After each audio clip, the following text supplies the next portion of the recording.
আচ্ছা, আমি তাহলে একটু কয়েকটা এক্সট্রা কিছু প্রবলেম, অলরেডি এগুলো থিওরি আলোচনা করেছি, এক্সট্রা কিছু প্রবলেম প্রথমে হচ্ছে গিয়ে ডিসকাস করি।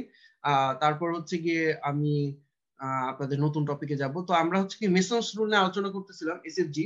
তো মেসন্স রুলের একটা ওভারভিউ হচ্ছে কি, যে মেসন্স রুল হচ্ছে ট্রান্সফার ফাংশন হচ্ছে কি এরকম একটা টার্ম, ঠিক আছে, যেখানে পি গুলো হইতেছে কি আমার ফরওয়ার্ড পাথে যে গেইন, ইনপুট থেকে আউটপুটের যে গেইন গুলো সেগুলো। আর কে ওয়ান এখানে কে, যেমন হইতেছে এখানে যদি পি ওয়ান থাকে এখানে ডেল ওয়ান হবে, পি টু থাকলে ডেল টু হবে, সবগুলো সামেশন আপনারা দেখছেন। এই ডেলটাকে বলা হয় কোফ্যাক্টর, নামগুলো আমি তখন বলি না, এটাকে বলা হয় কোফ্যাক্টর।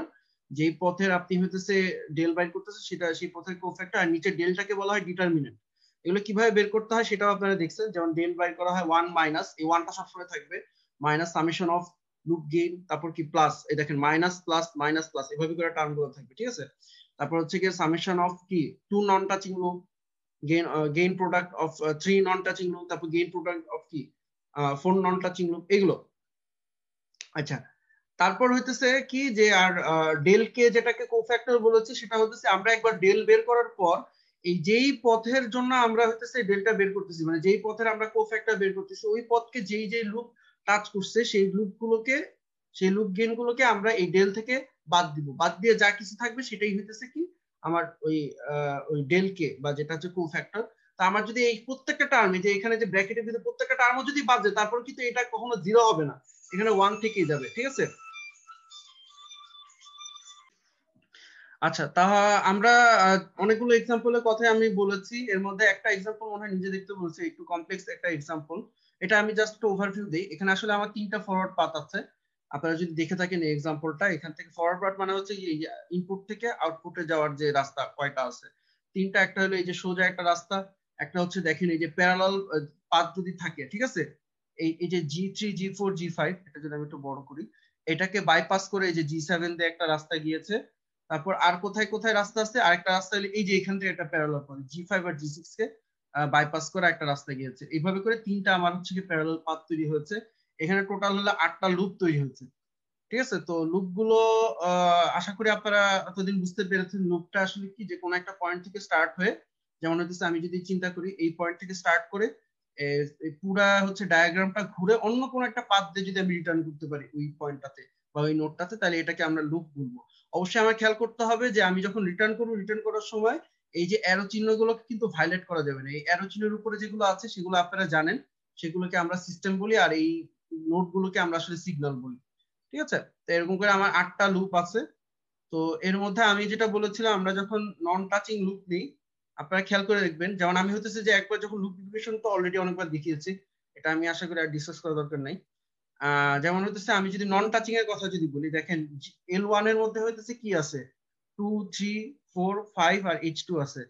তাহলে আমরা একটা জিনিস হইতেছে যে আমি যদি এটার দিকে না থাকি, ডায়াগ্রামের দিকে না থাকে, তারপরেও কিন্তু বলতে পারবো যে এর মধ্যে কারা কারা এই L1টা কার সাথে কার সাথে টাচ করছে। জাস্ট ইকুয়েশন থেকে কিভাবে বলতে পারবো যে এর মধ্যে যে যে টার্ম আছে এখানে অন্যান্য লুপের মধ্যে যে ওই টার্ম গুলো যে থাকে তার মানে অবশ্যই তারা টাচ করেছে। যেমন আমি যদি বলি যে দেখেন এখানে G5 আছে, এখানেও G5 আছে, তার মানে L1 আর L2 অবশ্যই টাচ করছে। আমার ইকুয়েশন এখানে তাকানোর দরকারই নেই, আমি এই জাস্ট এখানে তাকাই বলতে পারবো যে এই যে 5 কমন আছে, তার মানে এরা টাচ করছে। এই যে G5 দিয়ে উভয়, G5 মানে কি এই রাস্তা দিয়ে দুটেই গেছে। তারপর G8 এর সাথে যদি আপাত দৃষ্টিতে মনে হচ্ছে কোনো কিছু নাই, এটা একটু ভেরিফাই করে দেখতে হবে। তারপরে যেমন হইতেছে G2, এই যে G2 এখানে কমন আছে, হ্যাঁ। তারপর G4 এই যে এখানে কমন আছে, তারপর যে 2 3 এগুলো অনেক কিছুই কমন আছে।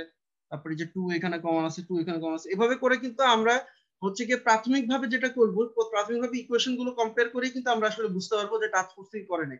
যদি দেখি যে কোনো কিছু মিল নাই, তখন হচ্ছে আমরা ডায়াগ্রাম থেকে ভেরিফাই করে দেখবো যে জিনিসটা আসলে টাচ করছে কি করে নাই আর কি, ঠিক আছে। এটা একটা শর্টকাট টেকনিক, মানে সহজে, মানে না হলে আপনাকে যেটা করতে হবে প্রত্যেকবার চিন্তা করতে হবে L1 লুপটা আমার কোথায়, তারপর L2 লুপটা কোথায়, এভাবে চিন্তা করার চেয়ে আপনারা শর্টকাটে আগে প্রথমে ইকুয়েশন গুলো কম্পেয়ার করে নেবেন। এই যে গেইনের যে এক্সপ্রেশন গুলো আছে সেগুলো কম্পেয়ার করে নেবে, কোন কমন পাওয়া মানে হলো তারা টাচ করছে। আর কমন যদি না পান সেক্ষেত্রে আপনি ভেরিফাই করে দেখবেন যে ডায়াগ্রাম থেকে যে তারা টাচ করছে কি করে নাই, ঠিক আছে। তারপর তো ওই আগের মতোই যেটা বলছি, ডেল ফার্স্টে ফর্ম করব, তারপর ডেল 1 ডেল 2 আর ডেল 3, কমন ঠিক না আছে। থাকলেও কি টাচ করতে পারে স্যার? হ্যাঁ, করতে পারে, কমন না থাকলেও টাচ করতে পারে। যেমন হচ্ছে এই যে লুপটা, এই যে এই দেখেন G4, এই যে পাশাপাশি যে দুটা লুপ আছে, এই যে G4 আর H4, ঠিক আছে, এই লুপটা আর এই যে G8 আর H1, এই যে এই লুপটা, এই দুটা লুপের মধ্যে কিন্তু এক্সপ্রেশনের মধ্যে কোনো কিছু কমন নাই, কিন্তু তারা কিন্তু এই পয়েন্টে টাচ করছে, ঠিক আছে, তারা এই যে এই পয়েন্টে কিন্তু টাচ করছে। কমন থাকলে তো টাচ টাচ করছে। না করলেও তো স্যার কমন থাকে। হ্যাঁ, স্যার টাচ না করলেও তো কমন আছে। কিভাবে টাচ না করলে কমন থাকবে? কমন স্যার থাকা মানে যেমন তো এখানে স্যার L1 আর হলো স্যার L5, স্যার যেখানে G4 কমন আছে দুইটার মধ্যে, L1 আর L5 এর মধ্যে G4 যেমন কমন আছে, কিন্তু স্যার তারা কি টাচ L1 আর করছে? L5 এর মধ্যে G4 কমন আছে, তারা টাচ করছে? আপনি কি বলেন? L1 আর L5 দুইটাই G4 দিয়ে গেছে। এই যে G4টা একটা তীর চিহ্ন না, মানে এই তীর চিহ্ন, তো তার মানে কি L1 যে লুপটাকে বলা হইতেছে, L1 কোনটাকে বলা হইতেছে, যে এই লুপটা, কমন থাকলে তো মাস টাচ এই যে করবেই এই স্যার। লুপটা, এই লুপটা এটা L1, আর হইতেছে আপনি যে L5 বলতেছেন যেটা, এটা এই লুপটা, এটা তো অবশ্যই G4 দিয়ে টাচ করছে। কমন থাকা মানেই নির্ঘাত জি টাচ স্যার, করছে, বুঝছি এটা স্যার, আমার কোনো সন্দেহ দেখে নেই। ভুলেছিলাম। আচ্ছা যাই হোক। আচ্ছা, তা আমি এখানে অনেকগুলো প্রবলেমই আসলে ডিসকাস করছি, বাকিটুকু হচ্ছে আপনারা প্র্যাকটিসের উপর, মানে আমি যতই ডিসকাস করি না কেন, প্র্যাকটিস না করলে আসলে কোনো লাভ নেই। আচ্ছা, আরেকটা জিনিস, এটা মনে হয় গতদিন বলা হয় না, আরেকটা জিনিস যেটা আমি আরেকটু জাস্ট বলে আমি আসলে ই করতে চাই, আমি ব্লক ডায়াগ্রাম ডিটেকশনের সময় আরো কিছু প্রবলেম ডিসকাস করতে চাইছিলাম, ওদিকে মনে হয় ডিসকাস করতে পারি নাই মোস্ট প্রবাবলি। সেটা হচ্ছে, এটা নাইসের বই তো আমি আপলোড দিয়েছি। আচ্ছা, একটা জিনিস একটু বলা হয় না, সেটা হচ্ছে দেখেন, এখানে যেমন এখানে একটা প্যারালাল পথের একটা এক্সাম্পল দেখানো হয়েছে, ঠিক আছে, প্যারালাল পাথের একটা এক্সাম্পল। আচ্ছা, আরেকটা জিনিস, সেটা হচ্ছে এই যে এই জিনিসটা, আচ্ছা এই এক্সাম্পলটাই আমি ডিসকাস করি 5.2, তাহলে মনে হয় একটু ভালো হবে। এই এক্সাম্পলটা, এই টাইপের একটা প্রবলেম মনে হয় কোন একটা টার্ম ফাইনাল দেওয়া হয়েছে, এটাকে একটু মডিফাই করে মনে হয় দেওয়া হয়েছিল, আমার যতদূর খেয়াল আছে। তো এখানে আপনাকে কনভার্ট করার সময় খেয়াল করতে হবে যে আমি কোনো একটা জায়গায় যেমন ফিডব্যাক অ্যাপ্লাই যদি করি, ফর এক্সাম্পল আমি যদি এই যে লুপটা আছে, এই যে G2 আর H2 তে যে লুপটা, এখানে আপনার কাছে দেখে মনে হয় যে আচ্ছা আমি এখানে সুন্দর একটা ফিডব্যাক তৈরি দিচ্ছি, আমি ফিডব্যাক অ্যাপ্লাই করে দিই। হ্যাঁ, অবশ্যই আপনি করবেন, কিন্তু করতে গিয়ে কিন্তু দেখবেন যে এই কানেকশনটা ঝামেলা করতেছে। আপনি যখন এই ফিডব্যাক অ্যাপ্লাই করবেন, ফিডব্যাকের ফর্মুলা অ্যাপ্লাই করবেন, তখন এতটুকু জায়গায় একটা ব্লক চলে আসবে, কিন্তু এই কানেকশনটা তখন আপনি কি করবেন? তখন কি করতে হবে? এই কানেকশনটাকে আগে সরাই নিতে হবে। এই কানেকশনটা কি করতে হবে আগে? এই যে V3 কানেকশনটা কিন্তু সরাই নিতে হবে। দেখেন এই যে এখানে V3 কানেকশনটাকে সরাই নিছে কিন্তু। এই সরাই নিয়ে তারপরে হইতেছে যে লুপের কনসেপ্টটা তারা অ্যাপ্লাই করছে। ঠিক আছে? আর এই জায়গায় তো একটা লুপ আছেই, সেটা তো আর বলার অপেক্ষা রাখে না। আচ্ছা, তারপর যেটা করছে সেটা হচ্ছে যে এই দুটোর মধ্যে দেখেন এই যে G1 যে ব্লকটা আছে, এই G1 ব্লকটাকে তারা কি করছে? এখানে নিয়ে আসছে। G1 ব্লকটাকে, আচ্ছা হ্যাঁ, G1 ব্লকটাকে যেটা করছে যে এই জায়গায় নিয়ে গেছে, এই যে ব্লকটা, ঠিক আছে, এই ব্লকটাকে যেটা করছে সামনে নিয়ে গেছে, মানে এই যে V1 যে সিগন্যালটা আছে, এটা G1 দ্বারা গুণ হয়ে V2 তে কনভার্ট হতেছে, তারপর হইতেছে এই জায়গায় এটার সাথে সাম হয়ে এই জায়গায় আসতেছে। তো এটাকে যখন আমি এই জায়গায় নিয়ে যাই, তখন আসলে কি হয় সেটা কিন্তু আমি থিওরিতে ইতিমধ্যে আলোচনা করছি, ওই লেকচারটা দেখবেন, যে তখন আসলে কি হয় যে আসলে এখানে যে সিগন্যালটা, এটা খালি G1 এর সাথে গুণ হওয়ার কথা, এটার সাথে কিন্তু এখান থেকে যে সিগন্যালটা আসছে সেটা কিন্তু G1 এর সাথে গুণ হওয়ার কথা না। কিন্তু এখানে নিয়ে গেলে যেটা হইতেছে, যে সেটা হইতেছে এই V1 এর সাথে গুণ হইতেছে, আবার এখান থেকে যে সিগন্যালটা আসছে তার সাথেও গুণ হইতেছে, যার কারণে ব্যালেন্স করার জন্য এখানে G1 দিয়ে ভাগ করা হয়েছে। ঠিক আছে? আচ্ছা, আরেকটা জিনিস যেটা একটু মানে এখানে একটু বলা হয়নি, যে এই যে দুটা ইয়া দেখতেছেন, সামিং জাংশন দেখতেছেন, আপনারা জানেন কি জানেন না, এই দুটা সামিং জাংশনকে কিন্তু একটা সামিং জাংশনে কনভার্ট করা যায়। এরকম যদি একটা সামিং জাংশনের আউটপুট থেকে যদি আরেকটা সামিং জাংশনে যায়, খেয়াল করে দেখেন এটা কি আসলে, এখানে যেটা হচ্ছে দুটা সিগন্যাল প্রথমে বিয়োগ হচ্ছে, বিয়োগ হয়ে আবার আরেকটা সিগন্যালের সাথে বিয়োগ হচ্ছে, তার চেয়ে আমি এই পুরা কাজটা কি একটা সিগন্যাল দিয়ে করতে পারতাম না? অর্থাৎ হইতেছে যে আমি যদি এখানে একটা সামিং জাংশন নিতাম, আর হইতেছে যে এই সিগন্যালটাকে যদি ওই সামিং ব্লকের মধ্যে দিয়ে দিতাম, সে কাজটা কিন্তু করা যায়। মানে জিনিসটা হইতেছে, আমি একটু লিখে বলি, এই জিনিসটা আপনারা জানেন কি জানেন না, কিন্তু কিছু কিছু প্রবলেম সলভ করার ক্ষেত্রে এই জিনিসটা ইউজফুল। ধরেন আমি এ কে ফার্স্টে হইতেছে, এ থেকে আমি ফার্স্টে বি বিয়োগ করলাম, আমি বিয়োগ করে যে রেজাল্টটা পাইলাম, ঠিক আছে, ধরেন এটাকে আমি বলতেছি সি, তার সাথে আমি আবার ধরেন ডি বিয়োগ করলাম। ঠিক আছে? এটা করার চাইতে আমি সরাসরি একটা সাম, তার মানে এখানে বেসিক্যালি আসলে কি হয়েছে, বেসিক্যালি এখানে এটাই কিন্তু হয়েছে, এ মাইনাস বি মাইনাস আপনার হইতেছে ডি হয়েছে কিন্তু। তার মানে আমি এখানে এরকম দুটা সামিং জাংশন, এটা একটা সামিং জাংশন, আর এই যে এখানে আরেকটা যদি ব্র্যাকেট দিই, এটা একটা সামিং জাংশন। তো দুটা সামিং জাংশন ইউজ না করে আমরা একটা সামিং জাংশন দিয়ে কিন্তু এই কাজটা করতে পারতাম। ঠিক আছে, একটা সামিং জাংশন দিয়ে কিন্তু এই কাজটা করতে হতো, মানে একটা সামিং জাংশনের মধ্যে এ নিলাম, তারপর বিও নিলাম, ডিও নিলাম, এই দুটাকে মাইনাস আকারে দিলাম আর এটাকে প্লাস আকারে দিলাম। ঠিক আছে, এই জিনিসটা কিন্তু কখনো কখনো কিন্তু আমার কাজে লাগে, এই যে এরকম দুটা সামিং জাংশনকে একটা সামিং জাংশন কনভার্ট করা। এটা আপনারা জানেন কি জানেন না, প্রবলেম করছেন কিনা আমি জানি না, বাট করতে গেলে কিছু কিছু প্রবলেমের ক্ষেত্রে দেখবেন এই জিনিসটা অনেক ইউজফুল। ওকে, তারপর বাকিটুকু আসলে মোটামুটি স্ট্রেট ফরওয়ার্ড, যদিও এক্সপ্রেশন গুলো দেখতে একটু ভয়ঙ্কর মনে হচ্ছে, বাট আসলে ক্যালকুলেশন এগুলো তো সিম্পল অ্যালজেব্রিক ক্যালকুলেশন।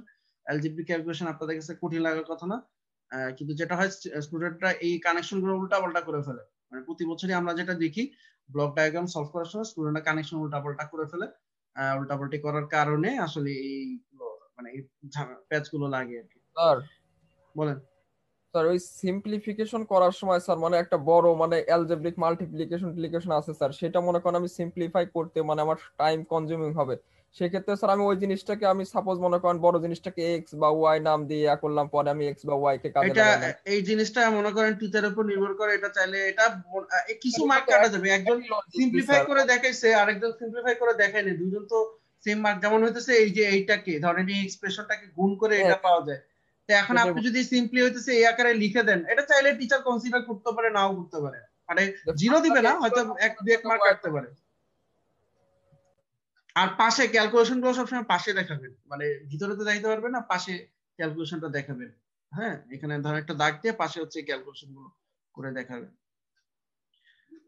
ওকে, আমার মনে হয় আপনাদের কোনো প্রবলেম থাকলে আপনারা আমাকে বলতে পারেন ব্লক ডায়াগ্রাম রিডাকশনের অথবা এসএফজির, আর না থাকলে আমি নতুন টপিক শুরু করি। আর এতক্ষণে মনে হয় যাদের ওয়ার্কশপ ছিল শেষ হয়ে যাওয়ার কথা, so I hope they can join. Quiz কয়টার সময় হবে? হ্যাঁ, তো আমরা শুরু করি। আমাদের আজকের নতুন টপিক হচ্ছে স্টেট ভেরিয়েবল মডেলস। তো এতক্ষণ পর্যন্ত আমরা আসলে যা কিছু দেখে এসেছি সেগুলো হচ্ছে কি ফ্রিকোয়েন্সি ডোমেনে হচ্ছে মডেলিং, অর্থাৎ আমরা যে এস ডোমেনে যা মডেলিং করেছি সেটা ছিল ফ্রিকোয়েন্সি ডোমেনে মডেলিং। এই যে এখানে যেমন হচ্ছে তার একটা ক্লাসিক্যাল কন্ট্রোল সিস্টেমের এক্সাম্পল দেওয়া হচ্ছে, যে এতক্ষণ পর্যন্ত আমরা এই কাজগুলো করেছি, যে আমাদের হচ্ছে কি এরকম একটা ধরেন, এটা একটা টিপিক্যাল ধরেন একটা কন্ট্রোল সিস্টেম যেখানে জিএস, হ্যাঁ, যেটা হচ্ছে কি ফিড ফরওয়ার্ড ম্যাট্রিক্স, এটা হচ্ছে এরকম একটা পলিনোমিয়াল দিয়ে তাকে আমরা হচ্ছে কি রিপ্রেজেন্ট করতে পারি, যার কিছু নিচের পলিনোমিয়াল থেকে আমার পোল আসবে আর উপরে পলিনোমিয়াল থেকে আমার কি আসবে, জিরো আসতেছে। ঠিক আছে, তো এগুলো হচ্ছে আমার সবাই ফ্রিকোয়েন্সি ডোমেন মডেলিং। তো ফ্রিকোয়েন্সি ডোমেন মডেলিং এ কিছু অবশ্যই আমার লিমিটেশন আছে, যার কারণে আমরা এখন যেটা শিখবো সেটা হচ্ছে কি টাইম ডোমেন মডেলিং আমরা আসলে শিখবো। আচ্ছা, আমি কি শুরুতে কিছু কথা বলি। প্রথমত হচ্ছে কি আপনারা জানেন যে আমরা যখন ট্রান্সফার ফাংশন বের করি, ট্রান্সফার ফাংশন বের করার সময় আমরা ইনিশিয়াল কন্ডিশন কি ধরি, জিরো ধরি। তো ইনিশিয়াল কন্ডিশন যে আপনি জিরো ধরতেছেন, তো ইনিশিয়াল কন্ডিশনে তো কোনো ইম্প্যাক্টই প্রথমে এখানে থাকতেছে না, অর্থাৎ কিছু টাইম ইনফরমেশন কিন্তু মিসিং আছে। এই যে দেখবেন এখানে কিছু কথা বলা আছে যে some time information is Mrs, time domain analysis, আসলে টাইম ডোমেন না, এটা আসলে ফ্রিকোয়েন্সি ডোমেন অ্যানালাইসিস। মানে এখান থেকে যে আমি ইনভার্স ল্যাপ্লাস করে যে এই যে এখানে যে ইয়াগুলো পাচ্ছি, এক্সপ্রেশন যেগুলো পাচ্ছি ল্যাপ্লাসে, সেগুলো তো ইনভার্স ল্যাপ্লাস করে কি আমি আবার টাইম ডোমেন এক্সপ্রেশন পাবো না। তো সেখানে যেটা হবে যে কিছু ইনফরমেশন মিসিং থাকবে, যে ইনিশিয়াল কন্ডিশন গুলো কিন্তু থাকবে না। ঠিক আছে, যেহেতু আমাদের ইনএভিটেবলি যখন আমরা এই ট্রান্সফার ফাংশনটা ডিফাইন করি তখন ইনিশিয়াল কন্ডিশনকে জিরো ধরি, এটা একটা প্রবলেম কিন্তু। ঠিক আছে, তো এই প্রবলেমটা আমরা এখন যে মেথডটা পড়বো সেই মেথডে কিন্তু থাকবে না, সেখানে দেখবেন যে আমরা ইনিশিয়াল কন্ডিশন গুলোকে আমরা কি করতে পারি, ইনক্লুড করতে পারি। আচ্ছা, আরেকটা জিনিস হচ্ছে গিয়ে দেখেন যে এই ধরনের যে ট্রান্সফার ফাংশন আছে, আপনি বুঝতেই পারতেছেন নিচের যেই পলিনোমিয়ালটা আছে, আসলে এইখান থেকে আমরা আসলে সিস্টেমের অর্ডার গুলো বের করি। তো যেমন এটা হলো nth অর্ডার একটা সিস্টেম। ঠিক আছে, এই নিচের যে পলিনোমিয়ালটা আছে এটা যে হাইয়েস্ট পাওয়ার nth অর্ডার সিস্টেম, এটা যদি অনেক বড় অর্ডারের একটা সিস্টেম হয় তাহলে ওগুলোকে আসলে সলভ করা, কাগজে কলমে সলভ করা কিন্তু খুব কঠিন একটা বিষয় কিন্তু। মানে একটা বড় একটা ইকুয়েশনকে আপনার সলভ করে সেগুলোর জন্য সেটাগুলোকে আবার ইনভার্স ল্যাপ্লাস করে, এটা মানে কম্পিটিশনে কিন্তু একটু ডিফিকাল্ট এই কাজটা, আপনি যে চিন্তা করে। তো তো এটা একটা প্রবলেম। তো সেটা আমরা এখন যে মেথডটা দেখাবো সেখানে আপনি নিজে বুঝতে পারবেন যে আসলে সিস্টেমের অর্ডার কোনো প্রবলেম না। হ্যাঁ, কারণ সেখানে আমরা আসলে কিছু মানে ম্যাট্রিক্স আকারে আসলে রিপ্রেজেন্ট করি একটা সিস্টেমকে। এবং আপনারা জানেন যে ম্যাটল্যাব, তারপর হচ্ছে আরো বিভিন্ন ধরনের প্রোগ্রামিং সফটওয়্যার প্রসেস, সেগুলো কিন্তু ম্যাট্রিক্স নিয়ে খুব ইজিলি কাজ করতে। আমি আপনি হয়তো সমস্যা করতে পারি, ফর এক্সাম্পল আমি আপনি হয়তো 2x2 অথবা 3x2 অথবা 4x4 ম্যাট্রিক্স এগুলো সলভ করতে পারি হাতে গোনা, তাও করতে কিন্তু বিশেষ করে 3x3 বা 4x4 এগুলোকে কিন্তু সলভ করতে বা ইনভার্ট করতে কিন্তু আমাদের সময় লাগে, কিন্তু কম্পিউটারে কিন্তু সময় লাগে না। ঠিক আছে। সো আপনি যদি ম্যাট্রিক্স আকারে যদি রিপ্রেজেন্ট করেন তো আপনি কিন্তু কম্পিউটার ইউজ করে কিন্তু ওই মডেল নিয়ে আপনি কাজ করতে পারবেন, ঠিক আছে। সো ম্যাট্রিক্স রিপ্রেজেন্টেশনটা কিন্তু আসলে আমাদের জন্য খুব ইউজফুল, বিশেষ করে আজকালকার আমরা যে এই যে বিভিন্ন যে কম্পিউটার সফটওয়্যার যেগুলো চলে আসছে সেগুলোর পর। আচ্ছা, আরেকটা কি সমস্যা, আমি একটু জাস্ট ব্যাকগ্রাউন্ডটা বলে দিচ্ছি, তারপর হচ্ছে কি আমরা কেন হঠাৎ ফ্রিকোয়েন্সি ডোমেইনে এত আলোচনা করতেছিলাম, হঠাৎ টাইম ডোমেইনে কেন গেলাম, সেটা জাস্ট একটা ব্যাকগ্রাউন্ড। আচ্ছা, আরেকটা প্রবলেম সেটা হচ্ছে আপনারা যদি চিন্তা করেন যে আমাদের যদি নর্মালি আসলে সাধারণত যেটা হয় যে এইটা হচ্ছে যে এই যে নিচে যেগুলো আছে এখান থেকে আমরা আসলে পোল পাই, আর উপরে যেইগুলো যেই পলিনোমিয়ালটা আছে সেখান থেকে আমরা জিরো পাই। সাধারণত এম এর চেয়ে বড় হয়। সাধারণত এন অর্থাৎ আমার যে নিচে যে ডিনোমিনেটর পলিনোমিয়ালটা সাধারণত নিউমারেটর পলিনোমিয়াল যে এটা ডিগ্রিটা বেশি হয়, ঠিক আছে। অর্থাৎ নাম্বার অফ পোলস আমার সাধারণত নাম্বার অফ জিরো হচ্ছে সাধারণত বেশি হয়। কিন্তু কোনো কারণে যদি আমার নাম্বার অফ জিরো যদি বেশি হয়, অর্থাৎ আমার যদি এই ক্ষেত্রে যদি আপনার এম গ্রেটার দেন এন হয়, তার মানে নাম্বার অফ জিরোস এটা যদি আমার greater than number of poles হয়, তাহলে আসলে আমার কি হইতে পারে এটা একটু জাস্ট আমি বলি। আপনারা কি কেউ ধারণা করতে পারেন কি হইতে পারে, হোয়াট ক্যান হ্যাপেন, কি প্রবলেম হইতে পারে আমার ট্রান্সফার ফাংশনে? যেমন আমি একটা ট্রান্সফার ফাংশনের উদাহরণ দিই, for example G of S. আমি একটা হাইপোথেটিক্যাল ট্রান্সফার ফাংশনের কথা চিন্তা করলাম, যেটা নিউমারেটরে আছে এস স্কয়ার। আচ্ছা, আমি তো ইকুয়েশন লিখতে পারতেছি না, but I think you should be able to understand, plus S plus 2, ঠিক আছে, ডিভাইডেড বাই নিচে আছে এস প্লাস 1। সো বুঝতেই পারতেছেন উপরে যেহেতু একটা সেকেন্ড ডিগ্রি একটা ইকুয়েশন পলিনোমিয়াল, সো উপরে হচ্ছে আমার জিরো সংখ্যা বেশি আসবে আর নিচে হচ্ছে পোল আছে কয়টা, একটা, ঠিক আছে। তো এটাকে যদি আমি সিম্পলিফাই করি, আমি সিম্পলিফিকেশনটা দেখাচ্ছি না, এটা সিম্পলিফাই করলে এরকম আসবে S plus 2 divided by S plus 1, হ্যাঁ এরকম একটা টার্ম আসবে।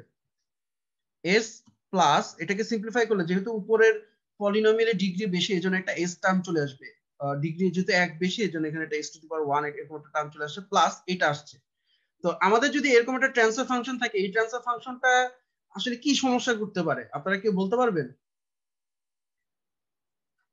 কারো কোনো আইডিয়া আছে কি হইতে পারে? আচ্ছা, বিশেষ করে এই এস টার্মটা কি ঝামেলা করতে পারে? ডিফারেন্সিয়েটর ইন্টিগ্রেট ইয়া করা আর কি, ডিফারেন্সিয়েটর নির্দেশ।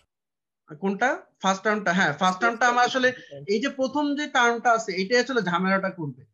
সকল ঝামেলার মূল কিন্তু এই যে এইটা, এই যে এই টার্মটা, এটা কি, এটা এই টার্মটা হতেছে অ্যাকচুয়ালি একটা কি, এটা কিন্তু একটা ডিফারেন্সিয়েটর। তো ডিফারেন্সিয়েটরের কিন্তু একটা ঝামেলা আছে, আপনারা পড়ে আসছেন ইলেকট্রনিক্স 2 সার্কিটে, ঠিক আছে। ডিফারেন্সিয়েটর কি ঝামেলা করে? নয়েজ ক্রিয়েট করে। হ্যাঁ, এটা আপনার হইতেছে হাই ফ্রিকোয়েন্সি নয়েজের ক্ষেত্রে কিন্তু সে একটা ঝামেলা করে। কারণ আপনার যদি ডিফারেন্সিয়েশন অপারেশনের কথা যদি বলেন, আচ্ছা আমি সাইডে যদি লিখি, ধরেন ডিটি অফ, ধরেন আমি বললাম সাইন ওমেগা টি, ওমেগা তো এখানে লিখতেছে ডাব্লিউ লিখতেছি, ওটাই ওমেগা বুঝিনি। ফ্রিকোয়েন্সি স্যার যতবারে তাহলে কি আনস্টেবল হইতেছে যে আমার, হ্যাঁ এক্স্যাক্টলি, ওমেগাটা আমার আসলে বাইরে চলে আসতেছে ডিফারেন্সিয়েশন করলে। ডিফারেন্সিয়েশন অপারেশনের প্রবলেম হইতেছে যে ওমেগা টার্মটা বাইরে চলে আসে, ইন্টিগ্রেশন করলে ওমেগা টার্মটা নিচে ভাগ আকারে আসে, বাট ডিফারেন্সিয়েশন করলে ওমেগা টার্মটা কি আসে, গুণ আকারে আসে। তাহলে আমার যদি এই ধরেন যে আমাদের তো সিস্টেমে নয়েজ থাকে তাই না, আমার যদি হাই ফ্রিকোয়েন্সি নয়েজ যদি থাকে, হাই ফ্রিকোয়েন্সি নয়েজ, তো যদিও নয়েজের অ্যামপ্লিটিউড অনেক কম হইতে পারে, কিন্তু যেহেতু নয়েজের ফ্রিকোয়েন্সি অনেক হাই, মানে যেসব নয়েজের ফ্রিকোয়েন্সি অনেক হাই থাকবে সেগুলোকে যদি আপনি ডেরিভেটিভ করেন তাহলে যেটা হবে এই ফ্রিকোয়েন্সি টার্মটা তার সাথে কিন্তু গুণ হয়ে যাচ্ছে। হাই একটা টার্ম গুণ, যেহেতু হাই ফ্রিকোয়েন্সি, সো হাই একটা টার্ম তার সাথে গুণ হয়, কিন্তু তখন কিন্তু তার যে রেজাল্টটা সেটা কিন্তু সিগনিফিকেন্ট হইতে পারে। তো আপনি যদি মনে করেন যে এরকম একটা ডিফারেন্সিয়েটর যদি রাখেন সিস্টেমে, তাহলে এই ডিফারেন্সিয়েটর কিন্তু আমার নয়েজ যেগুলো আছে সেগুলোকে কিন্তু অ্যামপ্লিফাই করতে পারে। এটা কিন্তু ডিফারেন্সিয়েটরের একটা কিন্তু ড্রব্যাক, ঠিক আছে। এই জন্য সাধারণত আপনি দেখবেন ডিফারেন্সিয়েটর দিয়ে আমরা আসলে ইমপ্লিমেন্ট করি, ইন্টিগ্রেটর সাধারণত ইমপ্লিমেন্ট করি।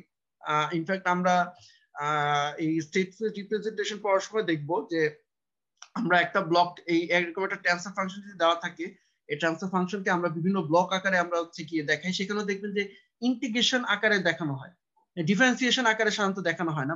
বিভিন্ন ব্লক, ইন্টিগ্রেটিং ব্লক আপনি দেখবেন, বা 1/s যে টার্ম গুলোকে বলি ইন্টিগ্রেটিং ব্লক, সেগুলো দেখবেন, কিন্তু ডিফারেন্সিয়েটিং ব্লক আপনি দেখবেন না, কারণ ডিফারেন্সিয়েটরে কিন্তু এটা প্রবলেম। ঠিক আছে? তো আমাদের যদি এরকম যদি হয় যে m greater than n, number of 0 number of pole হচ্ছে বেশি হয়, তাহলে এই ট্রান্সফার ফাংশনের একটা প্রবলেম হইতেছে, সে কিন্তু এখানে একটা ডিফারেন্সিয়েটিং এর একটা পার্ট চলে আসতেছে, তখন কিন্তু কিছু ঝামেলা হইতে পারে। বিশেষ করে আপনি যদি ইমপ্লিমেন্ট করতে যান, ইমপ্লিমেন্টেশনের ক্ষেত্রে হইতেছে সে হইতেছে আমার নয়েজটাকে অ্যামপ্লিফাই করতে পারে। তো এরকম বিভিন্ন ধরনের লিমিটেশন কিন্তু আছে আমার হচ্ছে কি ফ্রিকোয়েন্সি ডোমেইন অ্যানালাইসিসে। তো আমরা সেগুলোকে ওভারকাম করতে পারি এটার একটা বিকল্প টাইম ডোমেন মডেলিং এর মাধ্যমে। তো এই টাইম ডোমেন মডেলিং এরই আসলে একটা এক্সাম্পল বা এটা এই ধরনের মডেলিং কে আমরা বলতেছি স্টেট ভেরিয়েবল মডেল। ঠিক আছে? স্টেট ভেরিয়েবল মডেলটা আসলে বেসিক্যালি টাইম ডোমেন মডেল। তো স্টেট ভেরিয়েবল জিনিসটা আসলে কি সেটা একটু জাস্ট আমি বলি। আমি এতক্ষণ পর্যন্ত ফ্রিকোয়েন্সি ডোমেন মডেলিং এর কিছু ডিসঅ্যাডভান্টেজ বা কিছু লিমিটেশন আর কি বলতেছিলাম, মানে যে কারণে আসলে আমরা বিকল্প আরেক ধরনের মডেলিং এ আমরা আসতেছি। তো স্টেট ভেরিয়েবল যেটা হচ্ছে যে আমরা যদি একটু কম্পেয়ার করি এই জায়গাটাতে, আচ্ছা এখানে আরেকটা জিনিস খেয়াল করে দেখেন যে এইটা কিন্তু দেখেন একটা লাইন না, এটাকে বলা হয় সিঙ্গেল ইনপুট সিঙ্গেল আউটপুট এই ধরনের সিস্টেম, সিসো সিস্টেম বলে, আপনারা জানেন সিসোর নাম হয়তো শুনছেন, SISO। হ্যাঁ, এটা হলো সিঙ্গেল ইনপুট, এটা কি সিঙ্গেল আউটপুট। তাই তো দেখেন একটা লাইন যেহেতু আছে, তো একটা ইনপুটই দিবেন একটা আউটপুটই আপনি আসলে পাইতেছেন। হ্যাঁ, সিসো সিস্টেম এগুলো। কিন্তু আপনি যদি খেয়াল করে দেখেন এটা হলো সিসো সিস্টেম। হ্যাঁ, আচ্ছা এই যে এইখানে তার নিচে একটা বিকল্প আমরা হতেছে যে আমাদের যেটা হতেছে ওই অল্টারনেট একটা রিপ্রেজেন্টেশন টাইম ডোমেন। দেখেন এখানে সবকিছু কিন্তু এস ডোমেনে আছে, মানে ফ্রিকোয়েন্সি ডোমেনে আছে। ঠিক আছে? আর এখানে হলো সব টাইম ডোমেনে আছে। সেখানে দেখেন এরকম কিন্তু ডাবল লাইন দেখানো আছে। ডাবল লাইন মানে হচ্ছে সেখানে মাল্টিপল ইনপুট হতে পারে। আমার এই ধরনের যে মডেলিং, সেখানে আমার কি হতে পারে মিমো। হ্যাঁ, মাল্টিপল ইনপুট মাল্টিপল আউটপুটও হতে পারে। মাল্টিপল ইনপুট যে সবসময় হবে সেটা না, সিঙ্গেল ইনপুটও হতে পারে, বাট মাল্টিপল ইনপুটের এখানে একটা প্রভিশন আছে, মাল্টিপল ইনপুট মাল্টিপল আউটপুট। ঠিক আছে? এটা একটা প্রভিশন কিন্তু আছে। ঠিক আছে? আর এখানে আমরা বলি, বুঝতে পারতেছেন এখানে কি থাকে, এখানে প্ল্যান্টের এই ইউটিটা হইতেছে ইনপুট, ইউটি কিন্তু স্টেপ না, এটা মনে রাখবেন। আমাদের এই মডেলিং পড়ার সময় দেখবেন যে ইউ2 যেই টার্মটা, এটাকে আমরা আসলে ইনপুট বলতেছি, এটাকে আমরা স্টেপ বলতেছি না, স্টেপ ফাংশন না। যদিও আপনারা হয়তো সিগন্যাল সিস্টেমস কোর্সে দেখে আসছেন এটা স্টেপ, কিন্তু এটা স্টেপ না, এটা আসলে ইনপুট। তো যেটা বলতেছিলাম যে আমাদের এখানে প্ল্যান্ট থেকে এখানে কন্ট্রোলারে এই যে এখানে আমরা কিছু স্টেট ভ্যারিয়েবল নিয়ে আসি। হ্যাঁ, স্টেট ভ্যারিয়েবল জিনিসগুলো কি সেটা একটু বলি। সেটার সাথে আমরা হইতেছে যে এই যে আমার মাল্টিপল ইনপুট, এগুলোকে কন্ট্রোলের মধ্যে দিয়ে তারপর হইতেছে আমরা প্ল্যান্টের মধ্যে কিছু ইনপুট পাই, মানে সরাসরি ইনপুটটাকে আমরা আসলে প্ল্যান্টে দেই না, বরং এখানে স্টেট ভ্যারিয়েবল আর হচ্ছে কি এই যে আমার এখানে এটা আসলে টাইমের ফাংশন হয় না, যে আমাদের যেটা ডিজায়ার্ড রেফারেন্স ইনপুট সেটা টাইমের ফাংশন হতেও পারে। যাই হোক, তো সেগুলোকে আমরা হতেছে যে এভাবে করে কন্ট্রোলার দিয়ে তারপর হচ্ছে ইনপুট আকার প্ল্যান্টের মধ্যে দিই। আচ্ছা, স্টেট ভ্যারিয়েবল সম্পর্কে যদি বলি, এটা বুঝতেই পারতেছেন যে এখানে আসলে মাল্টিপল ভ্যারিয়েবল নিয়ে আমরা আসলে কাজ করতে পারি, দ্যাটস ওয়াই এরকম ডাবল লাইন দেখানো হয়েছে কিন্তু। ঠিক আছে? কম্পেয়ার টু যেটা কিছুক্ষণ আগে দেখা যাচ্ছে সিঙ্গেল লাইন ছিল সেটা। ওকে, এবার স্টেট ভ্যারিয়েবল সম্পর্কে একটা কথা বলি, যে এখানে লেখা আছে স্টেট ভ্যারিয়েবল গুলো হচ্ছে গিয়ে আমরা এমন কিছু ভ্যারিয়েবলকে আমরা আসলে সিলেক্ট করি যেগুলো হচ্ছে সিস্টেমের যেটা প্রেজেন্ট কনফিগারেশন, প্রেজেন্ট যে অবস্থা আছে সেই অবস্থা সম্পর্কে ইন্ডিকেট করে, এবং এগুলোকে আমরা ইউজ করে আমরা ফিউচারকেও কিন্তু ডিটারমাইন করতে পারি আমাদের যদি ইনপুট জানা থাকে। অর্থাৎ এই স্টেট ভ্যারিয়েবল থেকে কিন্তু আমরা অন্যান্য ভ্যারিয়েবল গুলোকে কিন্তু ক্যালকুলেট করতে পারি। আপনারা এক্সাম্পল দিলেই বুঝবেন। এবং হতেছে যদি আমাদের কোনো একটা মুভমেন্ট, যে আমরা যদি বলি ধরেন যে কোন একটা মোমেন্ট আমি যদি বলি t ইকুয়ালস টু t0, ধরেন কোন একটা মোমেন্টে যদি t ইকুয়ালস টু t0, এই মোমেন্টে যদি আমাদের এই স্টেট ভ্যারিয়েবল যেগুলো আছে, হ্যাঁ স্টেট ভ্যারিয়েবলে যদি আমার জানা থাকে যে এগুলোর মান আসলে কি, এবং আমাদের যদি ইনপুট জানা থাকে, এই যে ইনপুট যেটাকে আমরা বলতে যদি জানা থাকে, সেক্ষেত্রে আমরা হইতেছে t গ্রেটার দেন t0, মানে এই যে ইনস্ট্যান্ট অফ টাইম তারপরে যে আউটপুট গুলো কি হবে বা এই যে আউটপুট ভ্যারিয়েবল গুলো কি হবে সেগুলো আমরা আসলে ক্যালকুলেট করতে পারি। ঠিক আছে? যে আমরা যদি কোনো একটা মোমেন্টে স্টেট ভ্যারিয়েবল মান জানি এবং আমাদের যদি ইনপুট যদি জানা থাকে, তাহলে আমরা t greater than t0, that is ওই ইনস্ট্যান্টের পরবর্তীতে ফিউচারে যেখানে বলা আছে যে ফিউচার রেসপন্স, ফিউচারে কি হবে সেটা হইতেছে আমরা ডিটারমাইন করতে পারি। ঠিক আছে? আচ্ছা, এই কথাগুলো কিভাবে কি হচ্ছে এটা এখনো হয়তো আপনি ওভাবে বুঝবেন না, আস্তে আস্তে মনে হয় এক্সাম্পল দিলে বুঝতে পারবেন। আচ্ছা, আমি একটু তাহলে লেকচার সাইড থেকে আমার নিজের লেকচারে চলে যাই। একটা এক্সাম্পল দিলে আসলে বুঝতে পারবেন। তো স্টেট ভ্যারিয়েবল মডেলটা হতেছে এইরকম, ঠিক আছে? এখানে হতেছে আমার এটা এই আমি যদি এখানে দেখাই, আসলে স্লাইডের মধ্যে না ডিটেলস দেওয়া ছিল না সবকিছু, এই জন্য আমি আসলে একটু ইতে চলে আসছি। এই যে এটা হইতেছে আমার স্টেট ভ্যারিয়েবল যে মডেলটা, ঠিক আছে? এগুলো সবকিছু কিন্তু ভেক্টর। দেখেন নিচে একটা দেওয়া আছে, আন্ডারলাইন দেওয়া আছে, এগুলো হচ্ছে সব ভেক্টর, বা এগুলোকে আমরা আসলে বলতে পারি যে আসলে কিছু ম্যাট্রিক্স, ঠিক আছে? এই যে এক্স একটা ম্যাট্রিক্স, এ একটা ম্যাট্রিক্স, ইউ হতেছে ইনপুট, ইউ তো বলছি ইনপুট, বি একটা ম্যাট্রিক্স, সি একটা ম্যাট্রিক্স, ওয়াই একটা ম্যাট্রিক্স। তো এইখানে হইতেছে আমরা দেখবেন এই আকারে হচ্ছে কি আমরা হচ্ছে রিপ্রেজেন্ট করি আমাদের স্টেট ভ্যারিয়েবল মডেলে, যার মধ্যে প্রথম যে ইয়াটা দেখতেছেন, প্রথম যে ইকুয়েশনটা দেখতেছেন সেটাকে বলা হয় স্টেট ইকুয়েশন, আর পরেরটাকে বলা হয় আমার আউটপুট ইকুয়েশন। আচ্ছা, এখানে বেসিক্যালি যেটা হয় যে আমার যদি একটা nth অর্ডার সিস্টেম থাকে, ঠিক আছে? একটা সিস্টেম আছে যেটাকে আমরা বলতেছি nth অর্ডার সিস্টেম।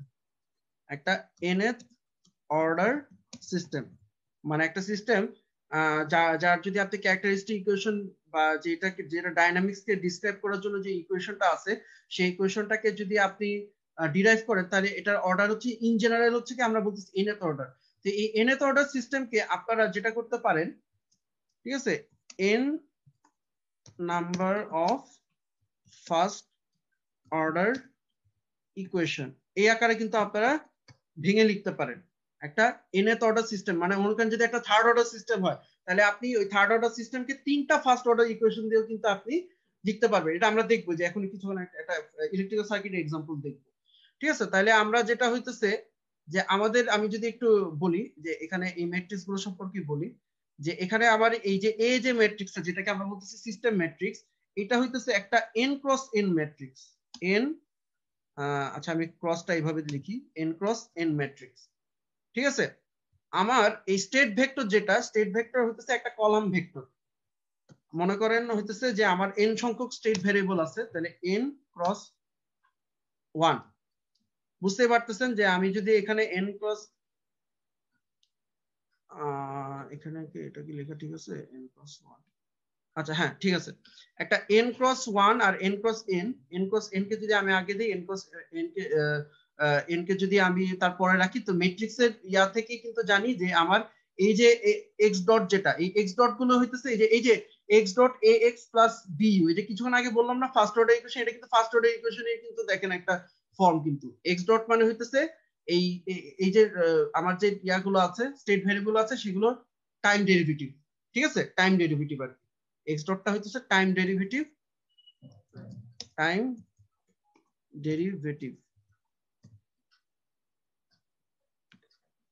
এই x ডটটাকে আমরা বলতেছি জাস্ট টাইম ডেরিভেটিভ বলতেছি, এবং এটাও কিন্তু একটা কলাম ম্যাট্রিক্স হবে, n ক্রস 1 হবে, ঠিক আছে? আচ্ছা, ইউটা হইতেছে বিটা হইতেছে আমার ইনপুট ম্যাট্রিক্স, আর হইতেছে ইউটা হইতেছে আমার ইনপুট ভেক্টর, এটা হইতেছে একটা কলাম ভেক্টর হবে, এটা আমার হবে কি n ক্রস 1, ওই ইয়ার সাথে মিল আছে আর কি। আর বিটা হইতেছে কি আমার n cross n cross n, ঠিক আছে? আচ্ছা, এটা হইতেছে আমরা স্টেট ইকুয়েশন বলতেছি। আমরা হইতেছে ইনপুট থেকে আমরা হইতেছে স্টেট ভ্যারিয়েবল গুলো কিন্তু পাচ্ছি। দেখেন ইনপুটের সাথে এখানে সিস্টেম ম্যাট্রিক্স দান আছে, মানে আমার সিস্টেমের প্যারামিটার গুলো এর মধ্যে আসবে, সেখান থেকে হইতেছে আমরা এই স্টেট ইকুয়েশনটা আমরা পাচ্ছি। সেই স্টেট ইকুয়েশন থেকে আমরা কি বলছি, স্টেট ভ্যারিয়েবলের একটা বৈশিষ্ট্য বলছি যে আমার যদি ইনপুট জানা থাকে, ঠিক আছে, কোন একটা মোমেন্টে ইনপুট যদি জানা থাকে আর স্টেট ভ্যারিয়েবল যদি জানা থাকে, আমরা পরবর্তী কোন মোমেন্টে আউটপুট পাবো। এই আউটপুটটা পাই হইতেছে আমরা এই আউটপুট ইকুয়েশন থেকে। এই যে দেখেন এখানে যদি আপনার স্টেট ভ্যারিয়েবল গুলো যদি জানা থাকে, আর সিটা হইতেছে আমার আউটপুট ম্যাট্রিক্স, ঠিক আছে? সিটা আউটপুট, এটাও আমার n ক্রস n একটা ম্যাট্রিক্স। এটা যদি আপনার জানা থাকে, তাহলে সেখান থেকে আপনি হইতেছে যে আউটপুট ইকুয়েশন, আউটপুট ভ্যারিয়েবল গুলোকে আপনি ক্যালকুলেট করতে পারবেন, ঠিক আছে? আচ্ছা, আর হইতেছে এক্স আসলে ডিসপ্লেসমেন্ট না, এখানে কিছু জিনিস ভুল লেখছে, এই কারণে আমি আসলে সরাসরি এখানে এটা দিই না। আর ডিটা হচ্ছে ফিড ফরওয়ার্ড ম্যাট্রিক্স বলে। ফিড ফরওয়ার্ড ম্যাট্রিক্সটা আমাদের আসলে এই আমরা সাধারণত যে এক্সাম্পল গুলো দেখাবো সেগুলো তো লাগে না। ফিড ফরওয়ার্ড ম্যাট্রিক্স হচ্ছে গিয়ে যদি সরাসরি একটা ইনপুট থেকে যদি সরাসরি আউটপুটে যদি ইনপুট যেটা দিবেন সিস্টেমে সেটা যদি সরাসরি সেখান থেকে যদি সরাসরি আপনি একটা আউটপুট ক্যালকুলেট করতে পারেন, হ্যাঁ, ইনপুটটা একটা সিস্টেমের মধ্যে দিয়ে আউটপুট ভেরিয়েবলটা তৈরি করতে পারে, আবার ইনপুটটাও সরাসরি যেটা হতে পারে যে সেখান থেকে একটা আউটপুট তৈরি হতে পারে, ঠিক আছে, সেটাকে বলা হয় ফিড ফরওয়ার্ড ম্যাট্রিক্স। আচ্ছা, সেটা না হয় আমাদের সাধারণত এক্সাম্পল গুলোতে আমার লাগে না, সেটা নিয়ে আমি খুব একটা বেশি কিছু বললাম না। আচ্ছা, আমি এবার তাহলে কিছু দেখি, এক্সাম্পল দেখি। ঠিক আছে, তাহলে আমরা ইলেকট্রিক্যাল সার্কিটের এক্সাম্পল দিয়ে হচ্ছে গিয়ে এই স্টেট ভ্যারিয়েবল যে আমাদের মডেলটা সেটা ডিসক্রাইব করার চেষ্টা করি। তো তার আগে আমরা আসলে বলি যে আমাদের ইলেকট্রিক্যাল সার্কিটের ক্ষেত্রে আমরা যেটা বলতেছি যে আমাদের এখানে যদি দেখি যে আমাদের এখানে তিনটা যেটা হচ্ছে কি স্টোরেজ এলিমেন্ট আছে। সাধারণত আমাদের সিস্টেমের অর্ডার হয় যে আমাদের যতগুলো ইন্ডিপেন্ডেন্ট স্টোরেজ এলিমেন্ট থাকে, মানে যতগুলো স্টোরেজ এলিমেন্টের ভোল্টেজ বা কারেন্টকে আপনার সিস্টেমের যে ডিফারেনশিয়াল ইকুয়েশনটা ডিরাইভ করার জন্য অবশ্য দরকার বা যেগুলো না হলেই নয়, সেই ততগুলো স্টোরেজ এলিমেন্টের সংখ্যা হইতেছে আমাদের কি যে সিস্টেমের অর্ডারটা আসলে নির্ভর করে। মানে সিস্টেমের অর্ডারটা আসলে এই রেজিস্টিভ টার্ম থেকে আসে না, আমাদের আসলে হচ্ছে কি ইন্ডাকটিভ অথবা ক্যাপাসিটিভ টার্ম থেকে, আমরা যদি ইলেকট্রিক্যাল সার্কিটের ক্ষেত্রে বলি। ঠিক আছে, মানে আমরা যদি কিছুদিন আগে আমি মনে হয় বলেছিলাম যে ইন্ডিপেন্ডেন্ট স্টোরেজ এলিমেন্ট সিস্টেমের অর্ডারটা আসলে নির্ভর করে ইন্ডিপেন্ডেন্ট স্টোরেজ এলিমেন্টের উপর। খালি এমনও হইতে পারে যে তিনটা স্টোরেজ এলিমেন্ট থাকার পরও সিস্টেমের অর্ডার সেকেন্ড অর্ডারও হতে পারে বা অন্য কিছু কিন্তু হতে পারে। এটা নির্ভর করে সিস্টেমের উপর যে আমার আসলে সিস্টেমের ডিফারেনশিয়াল ইকুয়েশন লেখার জন্য কয়টা আমার স্টোরেজ এলিমেন্টের কারেন্ট অথবা ভোল্টেজ আমার নিতে হইতেছে। ঠিক আছে, তো আমি একটা জিনিস একটু বলে দিই, সেটা হচ্ছে যে আমরা যখন ক্যাপাসিটর ধরবো, ঠিক আছে, ক্যাপাসিটর ধরলে আমরা কোনটাকে স্টেট ভ্যারিয়েবল হিসেবে ধরবো আর ইন্ডাক্টরের ক্ষেত্রে আমরা কোনটাকে ধরবো। আমরা যদি খেয়াল করে দেখি এই ইন্ডাক্টরের ক্ষেত্রে ভোল্টেজ আর কারেন্টের সম্পর্ক কি, ভি সমান সমান এল ডিআই ডিটি, আর ক্যাপাসিটরের ক্ষেত্রে কি আই সমান সমান সি ডিবি ডিটি। তো এই ডিফারেনশিয়াল টার্মের ভিতরে যেটা আছে সেটাকে আমরা স্টেট ভ্যারিয়েবল হিসেবে ধরবো। অর্থাৎ আমরা ক্যাপাসিটরের ক্ষেত্রে, ঠিক আছে, এখানে একটু ভুল লিখছে, এটা একটা হবে আইসি, সরি আইএল হবে, একটা হচ্ছে ভিসি। আচ্ছা, আমি তা এখানে ঠিক লিখে দিই। সেটা হচ্ছে আমরা ক্যাপাসিটরের ক্ষেত্রে আমরা হইতেছে কি করব, ভোল্টেজটাকে ধরবো স্টেট ভেরিয়েবল। ঠিক আছে, কারণ হতেছে কারেন্ট এবং ভোল্টেজের ইকুয়েশনে ভোল্টেজ টার্মটা মনে রাখার জন্য বলতেছি যে ভোল্টেজটা এই হতেছে আমার ডেরিভেটিভ টার্মের মধ্যে আছে। এবং কিছুক্ষণ আগে মনে আছে যে আমাদের স্ট্যান্ডার্ড ফর্মটা কি ছিল, এক্স ডট সমান সমান এ এক্স প্লাস বি ইউ ছিল। ঠিক আছে, ওই এক্স ডট যদি নিয়ে আসতে হয় তাহলে আসলে এই ক্যাপাসিটিভ ভোল্টেজ টার্মটা কি আসলে ডেরিভেটিভের মধ্যে রাখতে হবে। এটা এক্সাম্পলটা দেখলেই বুঝবেন কেন।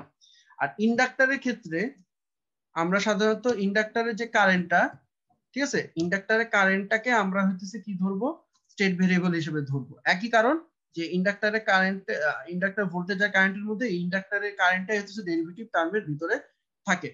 ঠিক আছে, আচ্ছা, আরেকটা জিনিস হচ্ছে কি যে আমাদের এই স্টেট ভেরিয়েবল গুলো একটা বৈশিষ্ট্য হচ্ছে তারা লিনিয়ারলি ইন্ডিপেন্ডেন্ট হবে। লিনিয়ারলি ইন্ডিপেন্ডেন্ট কথাটা মিনিং আশা করি আপনারা বোঝেন, তারপর আমি বলি। লিনিয়ারলি ইন্ডিপেন্ডেন্ট মানে হইতেছে এদের একটাকে আরেকটা লিনিয়ার কম্বিনেশন আকারে প্রকাশ করা যাবে না। ফর এক্সাম্পল, আমি যদি কারেন্টের যদি বলি যে ধরেন ভোল্টেজ সমান সমান ধরেন কারেন্ট ইনটু একটা কনস্ট্যান্ট, ফর এক্সাম্পল ইনটু একটা কনস্ট্যান্ট, তাহলে এটা কি হলো, এটা তো লিনিয়ারলি ইন্ডিপেন্ডেন্ট হয়ে গেল, ডিপেন্ডেন্ট হয়ে গেল। মানে আপনি যদি কারেন্ট জানেন তাহলে সেখান থেকে কি করতে হবে, একটা কনস্ট্যান্টে গুণ করে কিন্তু আপনি ভোল্টেজ বাই করতে পারতেছেন। অথবা ধরেন যে একটা প্যারামিটার আমি বলতেছি ভি1, ঠিক আছে, এটা সমান সমান আমরা বলতেছি কে1 ইনটু আই1 প্লাস কে2 ইনটু আই2। তার মানে আপনি আই1 এবং আই2 যদি জানেন তাহলে সেখান থেকে এই দেখেন এটা লিনিয়ার ইকুয়েশন না, কারণ ভ্যারিয়েবল গুলো পাওয়ার কিন্তু 1। সো একটা লিনিয়ার কম্বিনেশনের মাধ্যমে কিন্তু আপনি সেকেন্ড আরেকটা ভ্যারিয়েবল ভি1 কে জেনে যাচ্ছেন। সো এরা কিন্তু লিনিয়ারলি ডিপেন্ডেন্ট।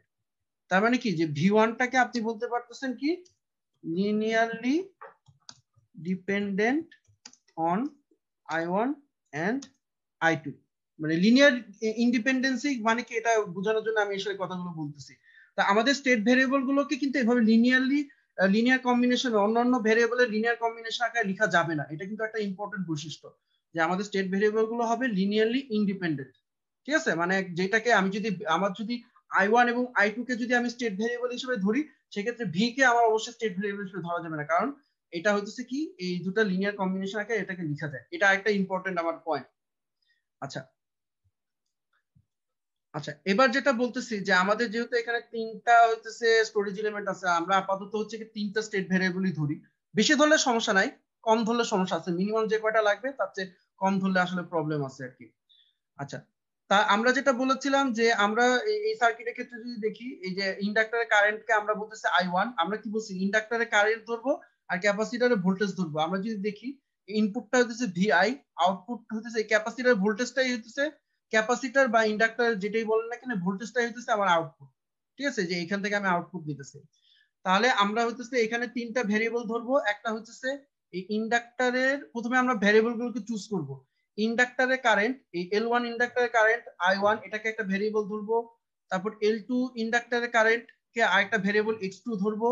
আরেকটা কি বলতেছি যে ক্যাপাসিটরের ক্ষেত্রে আমরা কোনটাকে ধরবো, ভোল্টেজকে ধরবো। তাহলে এই ক্যাপাসিটরের ভোল্টেজ যেটাকে আমরা VC বলতেছি, এটাকে আরেকটা স্টেট ভেরিয়েবল V3 X3 ধরবো। ঠিক আছে, বোঝা গেছে যে আমরা কোনটা ক্যাপাসিটর অথবা ইন্ডাক্টরের ক্ষেত্রে কোনটাকে ধরতেছি। এটা কিছুক্ষণ আগে বললাম, যে এখানে কিন্তু সেটা দেখতেছেন। আচ্ছা, এই যে VI এটাকে আমরা ইনপুট ইউ বলবো। আমি কিছুক্ষণ আগে বলছি ইউ দ্বারা কিন্তু স্টেপ না, ইউ দ্বারা কিন্তু ইনপুট বোঝানো হয়। আচ্ছা, এবার হইতেছে আমরা যেটা করব, এই যে ইকুয়েশনটা কিছুক্ষণ আগে যে লিখেছি, এই আকারে আমরা হইতেছে প্রকাশ করার চেষ্টা করব। এই যে স্টেট ভেরিয়েবল গুলোকে আমরা হইতেছে কি এই আকারে প্রকাশ করার চেষ্টা করব। এবং এখনই আপনারা বুঝতে পারবেন যে আসলে কেন ইন্ডাক্টরের কারেন্ট আর ক্যাপাসিটর ভোল্টেজকে ধরা যায়। এই আকারে আমরা প্রকাশ করার চেষ্টা করব। আমি তো বলেছিলাম যে আমার যদি সিস্টেম যদি nth অর্ডার হয়, তাহলে n সংখ্যক ফার্স্ট অর্ডার ইকুয়েশন দিয়ে আমরা আসলে সেগুলোকে কি করতে পারি, সেগুলোকে ভেঙে লিখতে পারি। ঠিক আছে, তো সেখান থেকে আমাদের এই ম্যাট্রিক্সটা আসলে আসবে। আচ্ছা,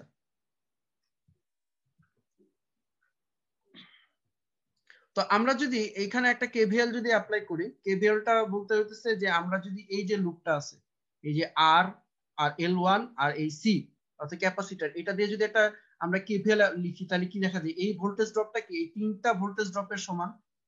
এই যে V1টা হইতেছে কি এই যে রেজিস্ট্যান্সের, আচ্ছা এটা একটু ছোট করি সো দ্যাট পুরো জিনিসটা দেখা যায়। হ্যাঁ, এই এই ভোল্টেজ ইনপুট ভোল্টেজটা কি হবে, রেজিস্ট্যান্সের voltage drop I1 into R, ইন্ডাক্টরের ভোল্টেজ ড্রপ কি L1 ddt অফ I1, এটা হচ্ছে ইন্ডাক্টরের ভোল্টেজ ড্রপ। আর ক্যাপাসিটরের ভোল্টেজটাকে আমরা তো VC বলতেছি। এই তিনটা কম্বিনেশন সমান।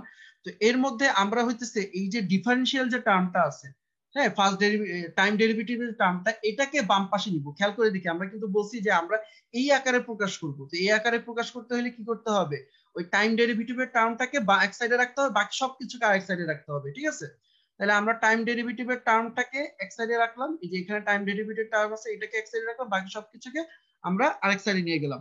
এবং আরেকটা জিনিস হচ্ছে যে টাইম ডেরিভেটিভের সাথে কিন্তু কোনো কোএফিশিয়েন্ট থাকবে না। এই যে এক্স ডট যেটা আছে এটার সাথে কিন্তু কোএফিশিয়েন্ট আসলে 1 কিছু নাই, মানে হচ্ছে আসলে 1 আছে গুণ আকারে। তো এখানে তো আমরা আসলে L1 দেখতেছি, তো L1টাকে রাখা যাবে না। কি করতে হবে, এখানে যদি কোএফিশিয়েন্ট 1 বানাইতে হয় উভয় পক্ষকে L1 দিয়ে ভাগ করতে হবে। সেটাই করা হয়েছে, উভয় পক্ষকে L1 দিয়ে ভাগ করা হয়েছে। এবার যদি আমরা ইকুয়েশনটাকে বারবার বলতেছি, আমরা কিন্তু এই ফরম্যাটে নিয়ে আসতেছি। ঠিক আছে, আমরা পুরো জিনিসটা কি হইতেছে এই ফরম্যাটে কিন্তু নিয়ে আসতেছি, যে x dot solution ax plus bu এই ফরম্যাটে নিয়ে আসতেছি। তাহলে আমরা যদি একটু খেয়াল করে দেখি, যে অলরেডি কিন্তু এই কোশ্চেন থেকে তাকালে কিন্তু আমরা বুঝতে পারতেছি যে আমার I1টা হইতেছে একটা ভেরিয়েবল x1, তারপর হইতেছে এই VCটা হইতেছে কি একটা ভেরিয়েবল x3। হ্যাঁ, আমার এখানে কোন একটা ভেরিয়েবল মিসিং থাকতে পারে, সব ভেরিয়েবল তো থাকবে ডিফারেনশিয়াল টার্মের মধ্যে, এমন কোনো কথা নাই। আরেকটা হইতেছে আমরা এখানে ইনপুটটাকে কিন্তু দেখতে পারতেছি, এই যে VI-টা হইতেছে আমার ইনপুট। ঠিক আছে, দেখেন আমার এখানে কি থাকবে, একটু বারবার লক্ষ্য করে দেখেন, ফার্স্ট ডেরিভেটিভ টার্ম, আমার ভেরিয়েবল গুলো থাকবে।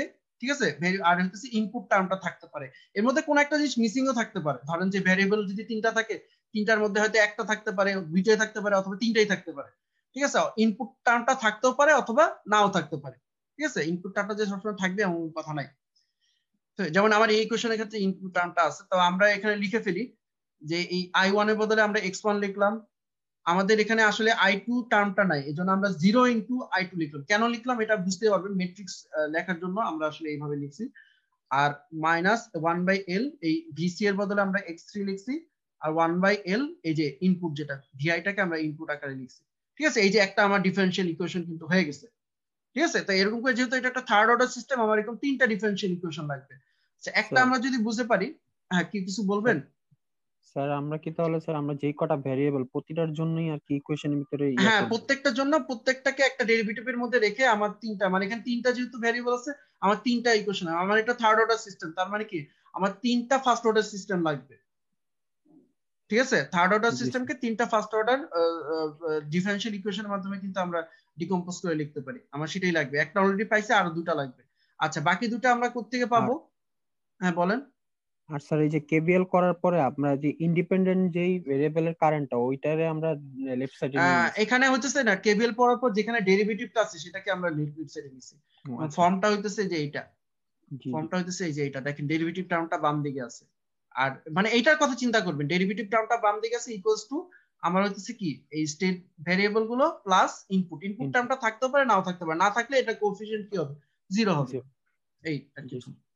আচ্ছা দেখেন আরো অন্যান্য গুলো দেখেন। আচ্ছা এবার হইতেছে আমরা যদি শুধু ইন্ডাক্টরের কথা যদি চিন্তা করি, এই যে ইন্ডাক্টরের কথা যদি আমি চিন্তা করি, এখানে মনে হয় L2 ইন্ডাক্টরটাকে নেওয়া হয়েছে। তো ইন্ডাক্টরের ক্ষেত্রে এই ইন্ডাক্টরের ভোল্টেজ আর ক্যাপাসিটরের ভোল্টেজ কিন্তু সেম, কারণ ইন্ডাক্টর ক্যাপাসিটরটা আসলে প্যারালালি আছে। ঠিক আছে, তার মানে ইন্ডাক্টরের ভোল্টেজ ভিএলটাকে আমরা আসলে ভিসি বলতে পারি। ঠিক আছে, তো ইন্ডাক্টরের ক্ষেত্রে আমরা কি বলতেছি, ভিসি সমান সমান L2 di2 dt। ঠিক আছে, এই i2 টাকে কিন্তু আমরা আরেকটা ভেরিয়েবল বলছি, আরেকটা স্টেট ভেরিয়েবল বলছি কি x2। তো এখানে এই ডেরিভেটিভ টার্মটাকে একদিকে রাখলাম, আর ডেরিভেটিভ টার্মে কোএফিশিয়েন্টকে কি করতে হবে? 1 বানাইতে হবে। তো এখানে তো কোএফিশিয়েন্ট L2 আছে, তাহলে কি করতে হবে? উভয় পক্ষকে L2 দিয়ে ভাগ করতে হবে। L2 দিয়ে ভাগ করলেই তো এই কোএফিশিয়েন্টটা আমার 1 হয়ে যাবে, এই জন্য L2 দিয়ে ভাগ করা হয়েছে।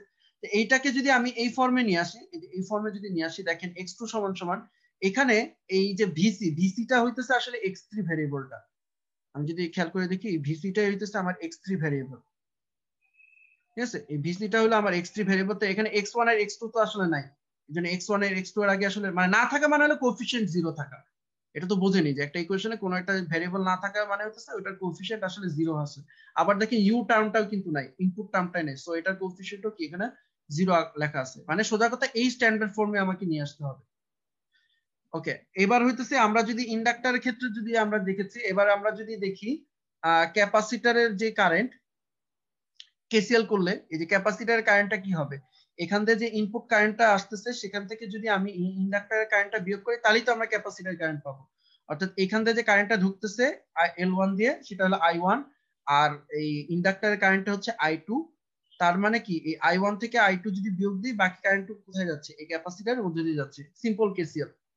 তাহলে কেসিএল থেকে আমরা পাইতেছি কি যে আইসি সমান I1 মাইনাস I2। তো আইসি মানে হইতেছে কি সি ডিভিসি ডিটি, এটা আমরা জানি।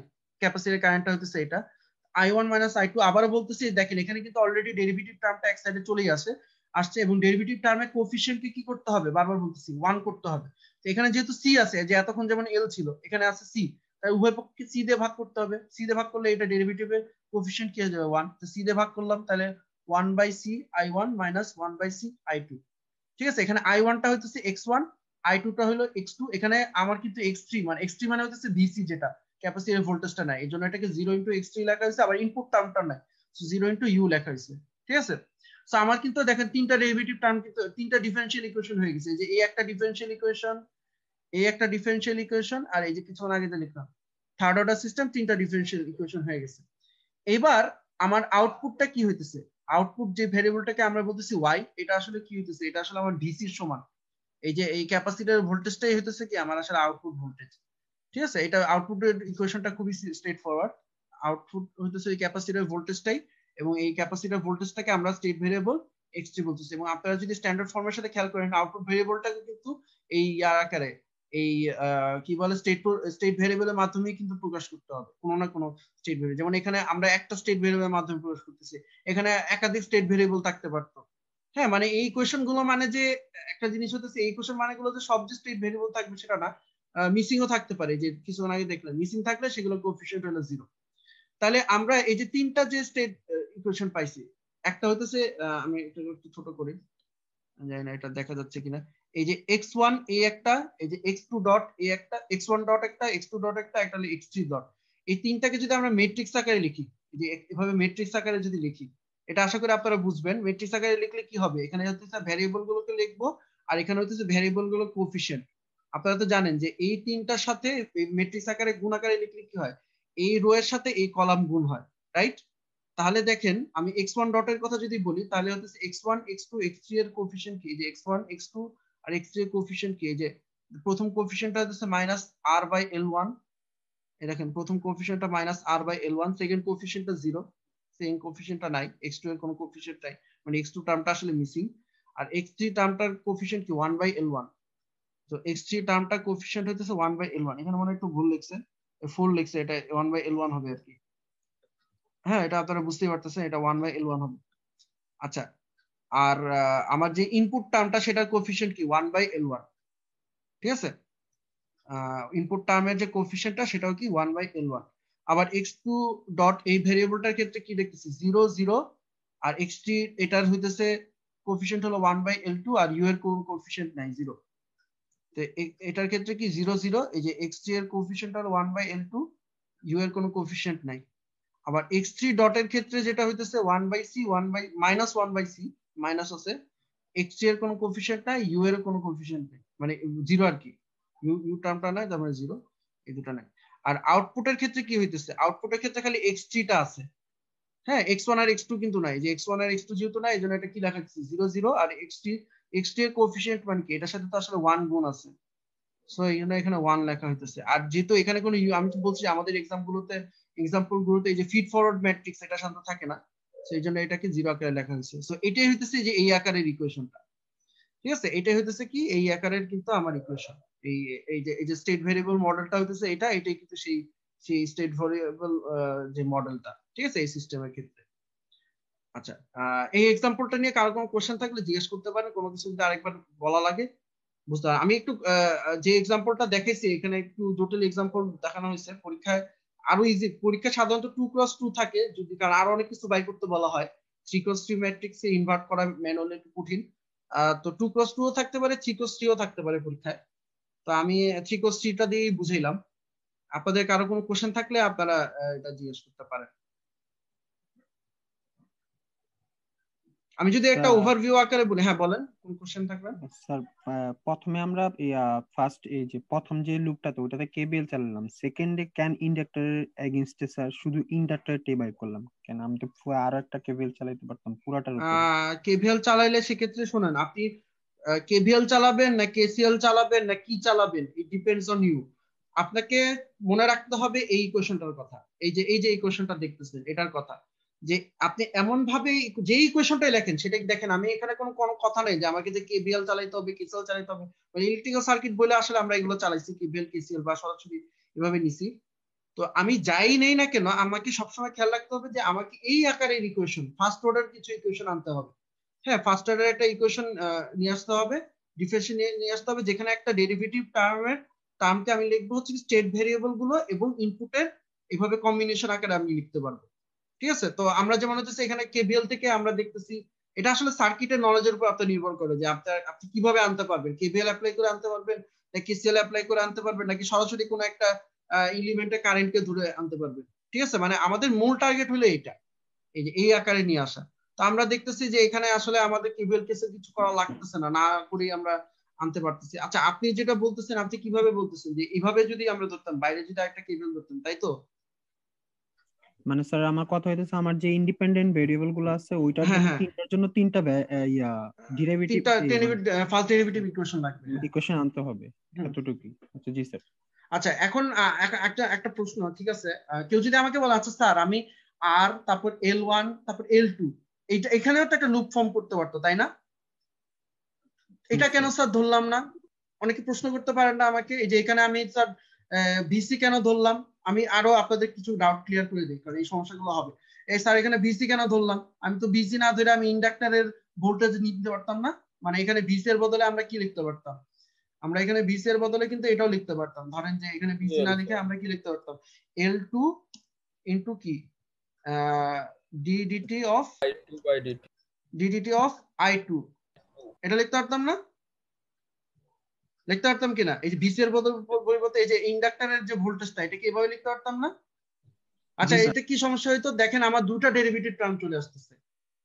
সমস্যা যেটা হইতো যে আমার কি আসতেছে, দুইটা ডেরিভেটিভ টার্ম আসতেছে, কিন্তু আমার স্ট্যান্ডার্ড ফর্মে কি দুইটা ডেরিভেটিভ ছিল না একটা ডেরিভেটিভ ছিল? একটা ডেরিভেটিভ ছিল, রাইট? মানে একটা জিনিস বুঝতে হবে যে আপনার ইকুয়েশনটা কেভিএল কেসের অনুসারে কারেক্ট হতে পারে। যেমন আমি যদি এখানে বিসি এর বদলে যদি এটা লিখতাম, অবশ্যই এটা কারেক্ট। এটা কি কেউ রং বলতে পারবে? রং বলতে পারবে না। কিন্তু কথা হইতেছে যে আমাকে তো এখানে খালি সার্কিটের নলেজ অ্যাপ্লাই করার পাশাপাশি আমার টার্গেট হইতেছে কি, যে 3টা ফার্স্ট অর্ডার ডেরিভেটিভ ইকুয়েশন। হ্যাঁ, এই যে এরকম ফার্স্ট অর্ডার ডেরিভেটিভ ইকুয়েশন, কিন্তু দুটা ডিফারেন্সিয়াল টার্ম নিয়ে আসতে পারবো না তো আমি যদি বিসি এর বদলে যদি আরেকটা এরকম ডেরিভেটিভ টার্ম লিখতে পারি, দুটা চলে আসতো না? তো দুটা চলে আসলে আমি তখন এটাকে এই আকারে কিভাবে নিয়ে আসতাম? এই কারণে আমি দুটা ডেরিভেটিভ না লিখে তার বদলে আরেকটা স্টেট ভেরিয়েবল লিখছি। মানে আপনাকে খেয়াল রাখতে হবে ইকুয়েশন গুলো আপনি যেভাবে নিয়ে আসবেন সেখানে হয় আমার কি থাকবে, আমি বারবার এটা আপনাদের বলতেছি যে হয় সেখানে আমার একটা ফার্স্ট ডেরিভেটিভ টার্ম থাকবে, না হলে একটা স্টেট ভেরিয়েবল থাকবে, না হলে ইনপুট থাকবে। যতগুলোই দেখেন ফার্স্ট ডেরিভেটিভ ইকুয়েশন লিখছে সেগুলোর বৈশিষ্ট্য কি, সেখানে একটা ডেরিভেটিভ টার্ম আছে, না হলে আমার কি আছে, স্টেট ভেরিয়েবল গুলো আছে, আর না হলে আমার কি আছে, ইনপুট আছে। এই ছাড়া অন্য কোনো টার্ম কিন্তু জানাবে না। এছাড়া অন্য কোনো টার্ম যদি আপনি আনেন তাহলে কিন্তু এই ইকুয়েশনের সাথে আপনি মিলাইতে পারবেন না। পারবেন? সো এটা মাথায় রাখতে হবে। বুঝতে পারছেন? আমার কথা বুঝতে পারছেন?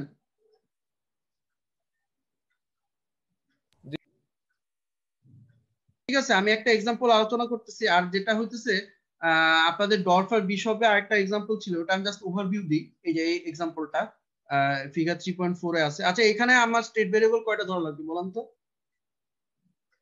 আমার দেখেন দুটা স্টোরেজ এলিমেন্ট আছে, ঠিক আছে? সো আমি কিন্তু চাইলে এখানে কি করতে পারি, দুটা স্টেট ভেরিয়েবল ধরবো, রাইট? এর মধ্যে ইন্ডাক্টরের ক্ষেত্রে আমরা কি ধরবো, ইন্ডাক্টরের কারেন্ট ধরবো, আর ক্যাপাসিটরের ক্ষেত্রে কি ধরবো, ক্যাপাসিটরের ভোল্টেজ ধরবো। তার মানে একটা স্টেট ভেরিয়েবল হইতেছে ইন্ডাক্টরের কারেন্ট, যেটা হইতেছে আইএল, আর একটা হইতেছে ক্যাপাসিটর ভোল্টেজ কি, ভিসি। এখানে কি ধরছে, এই যে তাই ধরছে কিন্তু x1 এবং x2। এবং আপনারা দেখবেন যে এখানে যেটা করছে যে ওইভাবে করেই কিন্তু দেখে যে কি বলা আছে, এই set of two first order differential equation, মানে এটা একটা সেকেন্ড অর্ডার সিস্টেম। এই যে সেকেন্ড অর্ডার সিস্টেম মানে আমরা এটাকে আমরা আসলে দুইটা ফার্স্ট অর্ডার সিস্টেম দিয়ে আমরা আসলে ভাগ করতে করতে পারি, রিপ্রেজেন্ট করতে পারি। ঠিক আছে, তো আপনারা দেখবেন যে এখানেও কিন্তু তাই করছে। এখানেও দিন শেষে এটা আরো সিম্পল এক্সাম্পল ছিল, আমি সিম্পল এক্সাম্পলটা নিয়ে নেই। আমি একটু কম মানে 3টা ভেরিয়েবল দিয়ে বুঝাইছি, যাতে করে 3টা ভেরিয়েবল পারলে আসলে 2টা ভেরিয়েবল আপনারা পারবেন। আচ্ছা, আরেকটা কনক্লুডিং কথা আমি একটু বলে দিই। আরেকটা কথা বলছিলাম যে এই ধরনের যে সিস্টেম, যেটা এই ধরনের যে সিস্টেম যেগুলোকে আমরা ম্যাট্রিক্স ফর্মে প্রকাশ করছি, তা ম্যাট্রিক্স ফর্মে প্রকাশ করার সুবিধাটা কি? এই যে দেখেন ভিতরে যা আছে, যে এই যে এগুলো হচ্ছে কি আমার সিস্টেম ম্যাট্রিক্সটা। এটা দেখেন এই ভিতরে যা আছে সবই কিন্তু সিস্টেমের প্যারামিটার। এটা হলো ইনপুট ম্যাট্রিক্সটা, ঠিক আছে? এটা হলো আউটপুট ম্যাট্রিক্সটা। হ্যাঁ, আউটপুটটা আমার আসলে স্টেট ভেরিয়েবলের সাথে রিলেটেড কিভাবে, তাহলে দেখেন আমি যদি স্টেট ভেরিয়েবল গুলোকে জানি, কোন একটা মোমেন্টের যদি ইনপুট জানি, সেখান থেকে কিন্তু আমরা এই যে স্টেট ভেরিয়েবল গুলোকে কিন্তু ক্যালকুলেট করতে পারি। তাহলে স্টেট ভেরিয়েবল থেকে কিন্তু আমি আউটপুটটাকে কিন্তু বের করতে পারতেছি, তাই না? এবং আউটপুট এখানে যদি আমার অন্য কিছু হইতো, তাহলে এই জাস্ট এই ম্যাট্রিক্সটা আমার চেঞ্জ হয়ে যেত হয়তো। আমার যদি আউটপুট যদি এখানে দেখেন, আউটপুট এখানে কি ধরা হয়েছে, ক্যাপাসিটরের ভোল্টেজটাকে বা ইন্ডাক্টরের ভোল্টেজটাকে আউটপুট ধরা হয়েছে। অন্য কিছুকে যদি আমার আউটপুট ধরা হইতো, তাহলে আমার কি হইতো, জাস্ট এই ম্যাট্রিক্সটা চেঞ্জ হয়ে যেত। এই সিস্টেমের ক্ষেত্রে হয়তো এই ম্যাট্রিক্সটা আমার চেঞ্জ হয়ে যেত। Same set of state variable থেকে আমরা হয়তো এই ম্যাট্রিক্সটা চেঞ্জ করে আমরা অন্য একটা প্যারামিটার কিন্তু ক্যালকুলেট করতে পারতেছি। আমার কিন্তু অনেক সুবিধা আছে, অনেক ফ্লেক্সিবিলিটি আছে। বুঝতে পারতেছেন যে আপনি যদি ফ্রিকোয়েন্সি ডোমেইন মডেলিং এর সাথে যদি তুলনা করেন, তাহলে কিন্তু আপনার আউটপুট ভেরিয়েবল চেঞ্জ করলে কিন্তু তখন কিন্তু অনেক কিছু চেঞ্জ করা লাগবে। আপনি চিন্তা করেন, এই যেমন আমি যে আরএলসি সার্কিটের এক্সাম্পল দিছিলাম না, সেখানে ক্যাপাসিটরের ভোল্টেজটাকে আউটপুট না ধরে যদি আমি ইন্ডাক্টরের ভোল্টেজ আউটপুট ধরতাম, তাহলে অনেক কিছু হয়তো চেঞ্জ করা লাগতে পারতো হয়তো।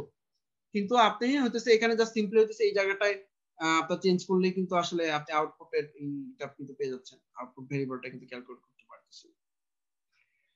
আচ্ছা, আমি আজকে এই পর্যন্তই রাখি। আর কোনো কোশ্চেন আছে?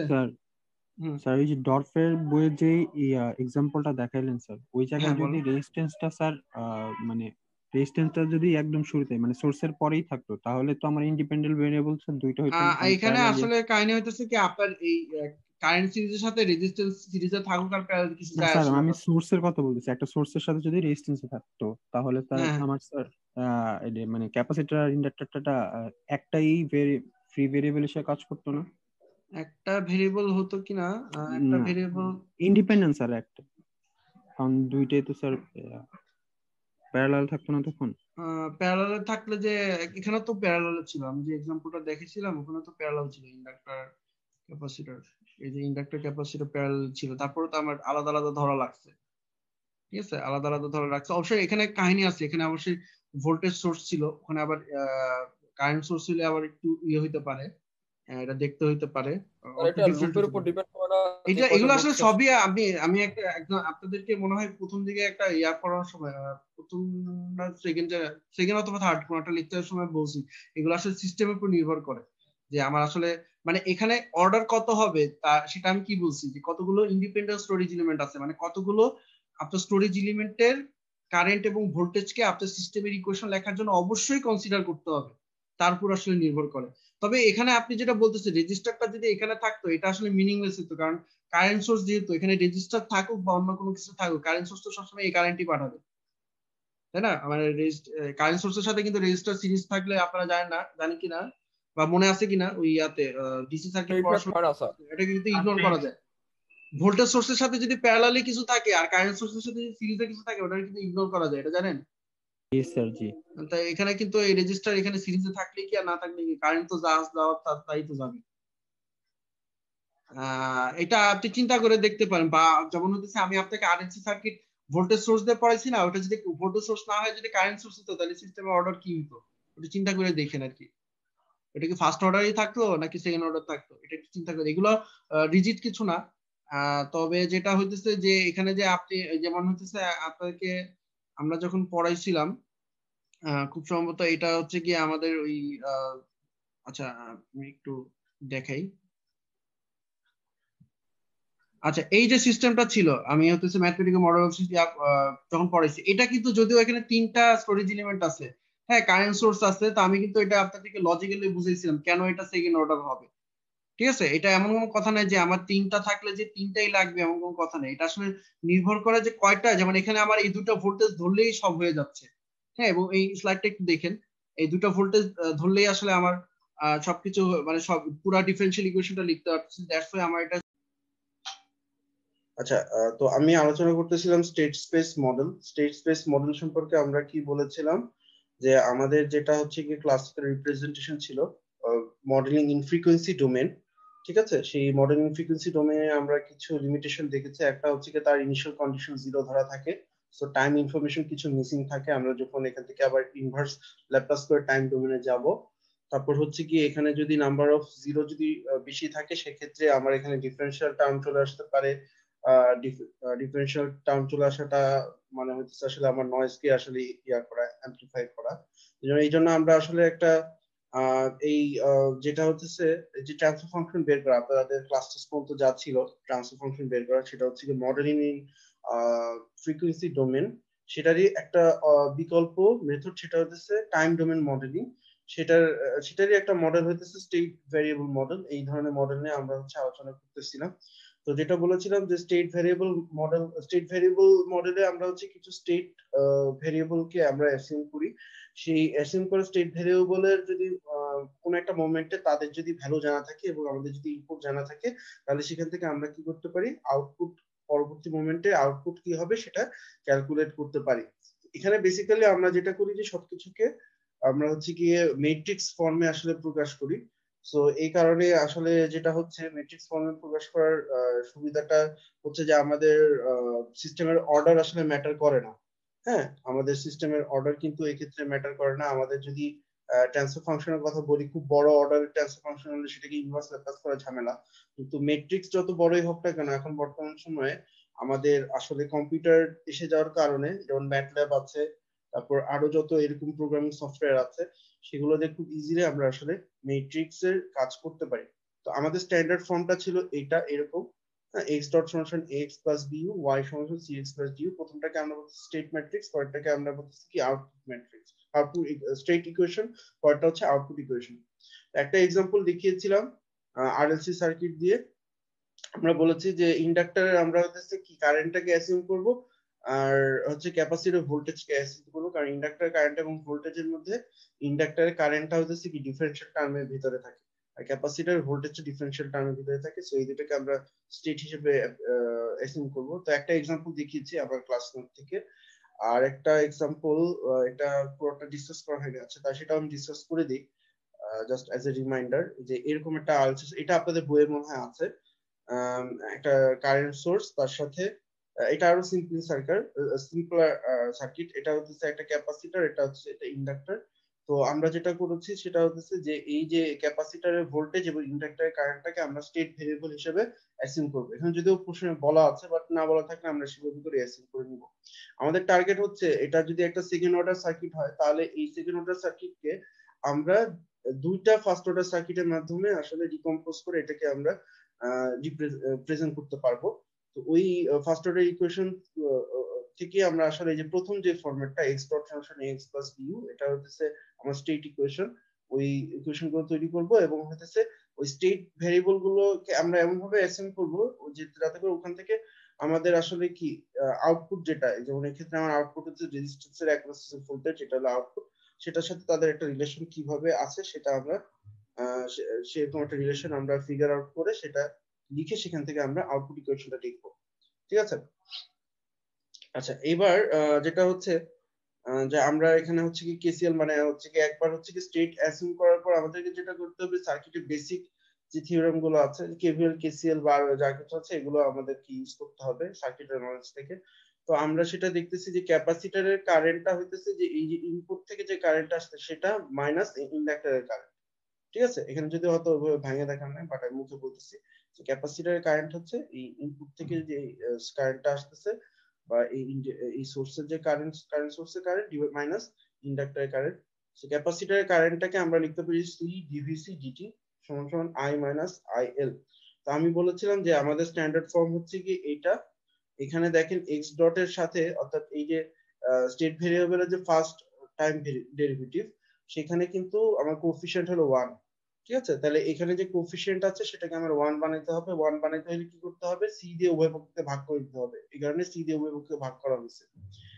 আচ্ছা, ঠিক আছে, এখানে আর ফার্দার ভেঙে দেখানো নাই স্টেট ভেরিয়েবলের সাথে। তো বুঝতে পারতেছেন এর মধ্যে এই আই এল টা হচ্ছে আমার একটা স্টেট ভেরিয়েবল, আই এল টা হচ্ছে গিয়ে আমার সেকেন্ড যে স্টেট ভেরিয়েবলটা, আর আই টা হচ্ছে আমার ইনপুট, যেটাকে আমরা ইউ বলতেছি। আচ্ছা, আর যদি আমি কেভিএল অ্যাপ্লাই করি, কেভিএল টা হচ্ছে কি এই লুপটাতে, এই ডান দিকের এই লুপটাতে অ্যাপ্লাই করা হয়েছে। তো কেভিএল অ্যাপ্লাই করলে কি লেখা যায় যে এই ক্যাপাসিটরের ভোল্টেজ সমান সমান দেখা যায় ইন্ডাক্টরের ভোল্টেজ ড্রপ প্লাস রেজিস্ট্যান্সের ভোল্টেজ ড্রপ। যে ক্যাপাসিটরের ভোল্টেজ সমান সমান ইন্ডাক্টরের ভোল্টেজ ড্রপ এল ডিআইডিটি, আর হচ্ছে কি রেজিস্ট্যান্সের ভোল্টেজ ড্রপ।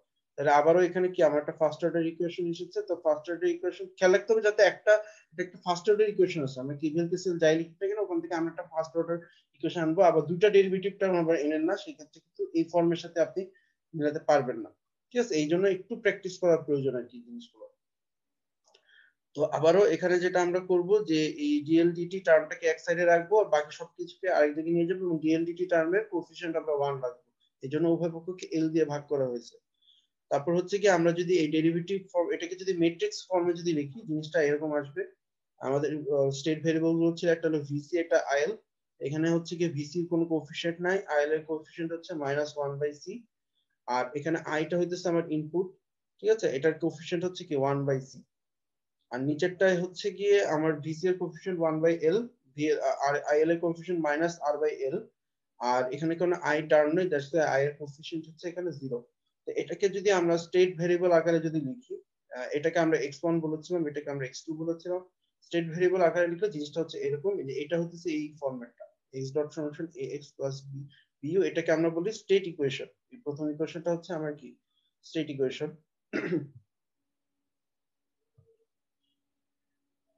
এই প্রথমটা হচ্ছে আমার স্টেট ইকুয়েশন, প্রথমটা, আর পরটা হচ্ছে আমার আউটপুট ইকুয়েশন বলে এটাকে। প্রথম ম্যাট্রিক্সে দেখেন যে আমি হচ্ছে স্টেট ভেরিয়েবল গুলোর সাথে ইনপুটের একটা, এটাকে বলা হয় সিস্টেম ম্যাট্রিক্স। এটা হচ্ছে ইনপুট ম্যাট্রিক্স, এটা হচ্ছে আউটপুট ম্যাট্রিক্স। এটা যদিও এখানে নাই, বাট আমি গতদিন আপনাদের যে লেকচারটা দেখিয়েছিলাম ওর মধ্যে আছে, প্রতিটা ম্যাট্রিক্সের একটা নাম আছে। আর এখানে আমরা বলেছিলাম যে এই ফিট ফর ম্যাট্রিক্স যেটা ডি, এটা সাধারণত আমরা আমাদের এক্সাম্পল দেখি না, বাট এটারও প্রভিশন আছে। যদি ইনপুট থেকে সরাসরি একটা কানেকশন যদি আউটপুটে একটা সিস্টেমের মাধ্যমে চলে যায়, তাহলে সেই ম্যাট্রিক্সটা হচ্ছে এই ফিট ফর ম্যাট্রিক্স। আচ্ছা, আউটপুটটা কি এখানে? আমার আউটপুটটাও কিন্তু আমরা এখানে ইজিলি বুঝতে পারি। আউটপুটটা হতেছে, খেয়াল করে দেখেন আমাদেরকে কি করতে হবে, আউটপুটটাকে এই স্টেট ভেরিয়েবল হতেছে এই ভিসি আর আইএল, ঠিক আছে, ভিসি আর আইএল এর মাধ্যমে লিখতে হবে। তাহলে আমরা আউটপুট কি লিখতে পারি, ভি0 সমান সমান কি লিখতে পারি, আইএল ইনটু আর। তার মানে এই যে দেখেন আইএলটা হতেছে আমার স্টেট ভেরিয়েবল, আর আর তো একটা কনস্ট্যান্ট এই ক্ষেত্রে, বা আমাদের সিস্টেম প্যারামিটার, ঠিক আছে। তো ওইখান থেকে লেখা হয়েছে যে আপনার, আচ্ছা এখানে আসলে জিনিসগুলো ডিটেলস কিছু কিছু জিনিস লেখা নাই, একটু বুঝতে অসুবিধা হতে পারে, আমি লিখে দিই যে আমার আউটপুটের ইকুয়েশনের কথা যদি আপনি চিন্তা করেন, হ্যাঁ, আউটপুট যেটা আছে সেটা হচ্ছে কি, যে y সমান সমান y না, ফার্স্টে লিখি v0 সমান সমান, এটা হলো সাবস্ক্রিপ্ট আসলে, v0 সমান সমান আমরা লিখতেছি কি i l মানে ইন্ডাক্টরের কারেন্ট ইনটু রেজিস্ট্যান্স, ঠিক আছে। এখন এই v0টা হচ্ছে আমার আউটপুট, আমি যদি চিন্তা করে দেখি তাহলে এই v0টাই হইতেছে আমার আউটপুট y সমান সমান IL টা হইতেছে আমার যে সেকেন্ড যে স্টেট ভেরিয়েবলটা ছিল ইনটু r, ঠিক আছে। তার মানে এটা হলো আমার আউটপুটের যে ইকুয়েশনটা, ঠিক আছে, এটা হলো আমার আউটপুটের ইকুয়েশন। তো মিলাই দেখেন যে y সমান সমান এই যে x1 x2, x1 x2 এর মধ্যে খালি x2 এর কোএফিসিয়েন্ট আছে r, আর l মনে হয় এটা নাম দেওয়া হয়েছে নাকি, এখানে l টা হবে না, না এখানে l টা হবে না, এটা নাম শুধু r হবে, ঠিক আছে। কারণ এই এই ভোল্ট এই ইয়ারটা রেজিস্ট্যান্সটাকে তো আমরা আর বলতেছি, আর এল বলতেছি না, সো এখানে এলটা হবে না আর কি, বাই মিস্টেক চলে আসছে, এটা আর হবে আর কি। আচ্ছা, তো ফাইনালি হচ্ছে কি আমরা এই ফর্মের সাথে যদি কম্পেয়ার করি তাহলে এখানে এ ম্যাট্রিক্সটা হতেছে, এটা হতেছে আমার স্টেট স্পেস রিপ্রেজেন্টেশন, যে ফাইনালি আমরা যেটা পেয়েছি সেটা আসলে আমার স্টেট স্পেস রিপ্রেজেন্টেশন, এটা একটা second order circuit, that's why আমার এখানে আসলে 2 ম্যাট্রিক্স আছে। আমার যে কয়টা সার্কিটের অর্ডার যতগুলো মিনিমাম ততগুলো স্টেট ভেরিয়েবল ধরতে হবে, যে বেশি ধরলেও হয় বাট সেটা রিডান্ডেন্ট, প্রয়োজনীয়। তো যেটা হচ্ছে যে আমার এখানে এখন যত সিস্টেমের অর্ডার যাই হোক না কেন, এটা যেমন 2x2 ম্যাট্রিক্স হবে, সেকেন্ড অর্ডার সিস্টেম, আমার যদি আরো বড় অর্ডার হয়, ঠিক আছে, তাও আমার কোনো সমস্যা নেই, সেক্ষেত্রে ম্যাট্রিক্সের সাইজটা বড় হবে। কিন্তু আমরা ইভেন্চুয়ালি দেখবো যে আসলে ম্যাট্রিক্স নিয়ে কাজ করাটা আমাদের বর্তমান সময়ে যে কম্পিউটার টুল গুলো অনেক ইজি করে দিয়েছে, অর্থাৎ ম্যাট্রিক্সের সাইজ নিয়ে আমাদের কিন্তু চিন্তা করতে হবে, ম্যানুয়ালি সলভ করা একটু ডিফিকাল্ট হতে পারে, বাট আমাদের আসলে কম্পিউটার সিমুলেটর বা কম্পিউটার টুল গুলো আসলে এই কাজগুলোকে অনেক ইজিয়ার করে দিয়েছে। তো আমরা যদি কম্পেয়ার করে দেখি আমাদের এই যেটাকে আমরা বলতেছি সিস্টেম ম্যাট্রিক্স হচ্ছে এটা, এখানে যদি এখানে হয়তো কিছু ভ্যালু সেট করা হয়েছে, এই যে এখানে কিছু ভ্যালু, এই যে আরএলসি এর কিছু ভ্যালু দেওয়া আছে, ঠিক আছে। অনেক সময় পরীক্ষায় আরএলসি এর ভ্যালু দেওয়া থাকতে পারে, নাও দেওয়া থাকতে পারে, যদি দেওয়া থাকে সেক্ষেত্রে যেটা করবেন যে এই পর্যন্ত নিয়ে আসার পর জাস্ট ভ্যালুগুলো রিপ্লেস করে দিবেন, এই সি তারপর এল আর এর ভ্যালু রিপ্লেস করে দিয়ে এগুলো নিয়ে আসবেন আর কি, ঠিক আছে। তো এখানে ডিটা 0 আর বাকি সবকিছু তো দেখতেই পাচ্ছেন, এটার সাথে যদি আপনি স্ট্যান্ডার্ড ফর্মের সাথে কম্পেয়ার করেন। ওকে, তো এটা হচ্ছে আমাদের স্টেট ভ্যারিয়েবল রিপ্রেজেন্টেশন। এবং এখান থেকে দেখেন আপনি যে খালি আপনাকে এখন যেমন আউটপুট বলা হয়েছে যে আমার, আচ্ছা আমার আউটপুট হচ্ছে এখানে না, আমি আউটপুট বলতেছি অন্য কোনো একটা জিনিসকে, ধরেন আমি আউটপুট সে এইখানে এই পর্যন্ত একটা ভোল্টেজ নিলাম, ধরেন ইন্ডাক্টরের ভোল্টেজটা কি ধরেন আমি আউটপুট বলতেছি, ঠিক আছে। ইন্ডাক্টরের ভোল্টেজটাকে যদি আমি আউটপুট বলি তাও কিন্তু আমি পারবো না, ইন্ডাক্টরের ভোল্টেজ যদি আমরা আউটপুট বলি সেক্ষেত্রে আমরা কিভাবে লিখবো ইকুয়েশনটা, মানে আমাকে যদি ইন কেস, মানে আমি এটা বলতেছি যে আউটপুট যদি এখান থেকে না নিই অন্য কোনো জায়গা থেকে নিই, তাহলে সেক্ষেত্রে আবার দেখেন ট্রান্সফার ফাংশন যদি আমি ডিরাইভ করতাম তাহলে আমাকে অনেক রদ বদল করা লাগতো, কিন্তু এখানে কিন্তু খুব ইজিয়ার। হ্যাঁ, এখানে কিভাবে ইজিয়ার, আমার যদি এখানে যদি আমার ভিএলটা যদি আমার আউটপুট হতো, স্মল ভিএল, এটা যদি আমার আউটপুট হতো তাহলে আমার কেভিএল করলে কি আসে, এটা সমান সমান আসে ভিসি মাইনাস ভি আর কি, ঠিক আছে। কেভিএল যদি আমি করি তাহলে এখান থেকে কিন্তু আসলে এটা লিখা যায়, তার মানে আমার এটাকে যদি আমি আউটপুট বলি y, এটা সমান সমান ভিসিটাই হইতেছে আমার আসলে x1 মাইনাস, আর ভিআর হইতেছে কি, ভিআর হইতেছে যে এই ভোল্টেজটা ওহমস ল অনুসারে কি হবে আইএল ইনটু আর, আইএলটা হইতেছে আমার x2 ইনটু আর, ঠিক আছে। সেক্ষেত্রে আমার তখন কি হইতো, ওই যে ম্যাট্রিক্সটা যেটা, ঠিক আছে, ম্যাট্রিক্সটা তখন কি হইতো যে x1 এর কোএফিসিয়েন্ট একটা আসতো মাইনাস আর আসতো, ঠিক আছে। মানে যদি আমি বলতেছি হাইপোথেটিক্যালি আমার আউটপুট যদি এইটা না বলে যদি ইন্ডাক্টরের ভোল্টেজটাকে যদি আউটপুট বলা হতো, সেক্ষেত্রে আমার আউটপুটের ইকুয়েশন আসতো এরকম, হ্যাঁ, সেক্ষেত্রে আমার কি চেঞ্জটা আসতো, সেক্ষেত্রে যেটা হইতো যে আমার আউটপুটে যে ইকুয়েশনটা আছে আমি নিচে যাই, এই যে এখানে একটা -1 চলে আসতো জাস্ট, এখানে একটা মাইনাস আসতো আর এখানে একটা এই কোএফিশিয়েন্টটা তখন 1 হতো, তখন সেক্ষেত্রে আমার x1 টাও ইউজ করতে হইতো। বুঝা গেছে মানে জিনিসটা কত ইজিয়ার। আমি যদি ধরেন এই সেম সিস্টেমে আউটপুট অন্য জায়গা থেকে বলি, জাস্ট এই ম্যাট্রিক্সটা চেঞ্জ করতে হইতেছে, এখানে কিন্তু হাত দিতে হচ্ছে না। হ্যাঁ, ওয়্যারএজ আমি যদি ইয়াতে যাই, ওই ট্রান্সফার ফাংশনের কথা বলি, তাহলে অনেক ক্যালকুলেশন কিন্তু চেঞ্জ করা লাগবে হয়তো। তো এটা একটা সুবিধা আর কি। তো যাই হোক, এটা একটা ওভারভিউ ছিল গতদিন যেটা আলোচনা করেছি। এখন জাস্ট সামান্য কিছু নতুন জিনিস আমি বলি। প্রথম কথা হচ্ছে কি, আমরা এতক্ষণ পর্যন্ত আসলে যেটা জানলাম সেটা হচ্ছে যে এটা টাইম ডোমেন যে রিপ্রেজেন্টেশন সেটা আমরা জেনেছি, যে এই ফর্মে যে টার্মটা এটা হচ্ছে তার টাইম ডোমেন রিপ্রেজেন্টেশন, বা এটা হচ্ছে স্টেট ভেরিয়েবল তার রিপ্রেজেন্টেশন। এবার আমাদের যদি এখন মনে করেন যে আপনার একটা স্টেট ভেরিয়েবল মডেলটা জানা আছে, ওখান থেকে আপনাকে বলছে যে আপনি আমাকে আবার ট্রান্সফার ফাংশন দেন, এই জিনিসটাকে আমি ট্রান্সফার ফাংশন আকারে চাই, অর্থাৎ আমি v0s ডিভাইডেড বাই is এভাবে করে চাই। ট্রান্সফার ফাংশন মানে তো আউটপুট ওভার ইনপুট, ঠিক আছে? তা এখন আমরা এভাবে চাই, কিন্তু আমার কাছে জিনিসগুলো এই মডেলটা আছে হচ্ছে কি এইভাবে করে আছে, আমি চাই হচ্ছে ওইভাবে। তাহলে কি করব? ঠিক আছে, আচ্ছা এটা আমি একটু এখান থেকে দেখাই। অর্থাৎ আমি একটা স্টেট ভেরিয়েবল মডেলকে আমি হচ্ছে ট্রান্সফার ফাংশনে আমি কনভার্ট করব। আমরা দুটোই দেখবো যে স্টেট ভেরিয়েবল মডেলকে কিভাবে ট্রান্সফার ফাংশনে কনভার্ট করা যায়, অথবা আপনাকে যদি ট্রান্সফার ফাংশন দেওয়া থাকে সেখান থেকে কিভাবে স্টেট ভেরিয়েবল মডেলটা আনা যায়, আমরা আসলে দুটোই কিন্তু দেখবো। ঠিক আছে, তো আমি একটু দেখাই যে আমাদের এটা ছিল স্টেট ভেরিয়েবল মডেল, যে x dot equals to ax plus bu আর y সমান সমান cx প্লাস du। তাহলে আমরা যদি প্রথম এক নম্বর ইকুয়েশন যে ল্যাপ্লাস ট্রান্সফরমেশন নিই, x ডট মানে হচ্ছে টাইম ডেরিভেটিভ আর কি, একবার টাইম ডেরিভেটিভ করা হচ্ছে, তো একবার টাইম ডেরিভেটিভ করলে কি হয়, ল্যাপ্লাস ডোমেন x গুণ হয়। ঠিক আছে, আর এদিকে তো কোনো টাইম ডেরিভেটিভ নাই, সো এখানে জাস্ট x এর জায়গায় এটা ক্যাপিটাল x হবে প্লাস bu। তাহলে আমরা যদি এই ax টার্মটাকে, এখানে এটা হইতেছে একটা ম্যাট্রিক্স, ঠিক আছে, তাহলে এই বাম দিকে এটাকে যদি একটা ম্যাট্রিক্স ফর্মে নিয়ে আসতে চাই, তাহলে কি করবো, একটা আইডেন্টিটি ম্যাট্রিক্স i দিয়ে গুণ করবো। ঠিক আছে, এখানে আমরা x, কারণ দেখেন এটা একটা ম্যাট্রিক্স, ডান দিকে হলো ম্যাট্রিক্স, তো ডান দিকে যদি দুইটা ম্যাট্রিক্স আপনি যোগ করেন, তার বাম দিকে কি অবশ্যই এটা ম্যাট্রিক্স হতে হবে। ঠিক আছে, তো ম্যাট্রিক্স করতে হলে কি করতে হবে, একটা আইডেন্টিটি i দিয়ে গুণ করতে হবে, আইডেন্টিটি ম্যাট্রিক্স i দিয়ে গুণ করতে হবে এটাকে। তারপর যেটা করতেছি, এই x টার্মটাকে আমি বাম দিকে নিয়ে আসছি, নিয়ে এসে x টাকে আমি কমন নিয়েছি, তার ফলে যেটা হচ্ছে যে x সমান সমান আসতেছে এই যে এই জিনিসটার inverse into b into u। ঠিক আছে, আচ্ছা এক্ষেত্রে আমি একটা আপনাদেরকে রিমাইন্ড করে দিই যে ইন জেনারেল ম্যাট্রিক্স মাল্টিপ্লিকেশনের জন্য, ম্যাট্রিক্স মাল্টিপ্লিকেশন, ঠিক আছে, আমি যদি ইন জেনারেল বলি, ইন জেনারেল কিন্তু ম্যাট্রিক্স মাল্টিপ্লিকেশনে এ বি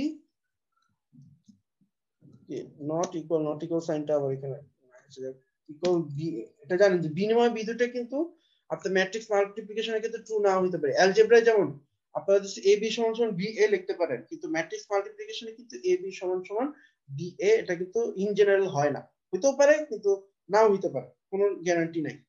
তো এখানে একটা জিনিস খেয়াল করে দেখেন আমরা কি করেছি আসলে, এখানে আসলে আমরা আপনি জিনিসটা চিন্তা করবেন এভাবে যে এইখানে যে এই যে উপরে যে লাইনটা আছে, আমি এই লাইনটার কথা বলতেছি, I'm talking about this line। এই লাইনের মধ্যে আপনি যদি চিন্তা করে দেখেন, আমি উভয় পক্ষে এই শুরুতে, ঠিক আছে, এখানে শুরুতে আমরা যেটা করছি, ধরেন এখানে a ইনটু বি, এখানে a ইনটু বি আছে, আমি জাস্ট হচ্ছে কি এই কাজটা করছি।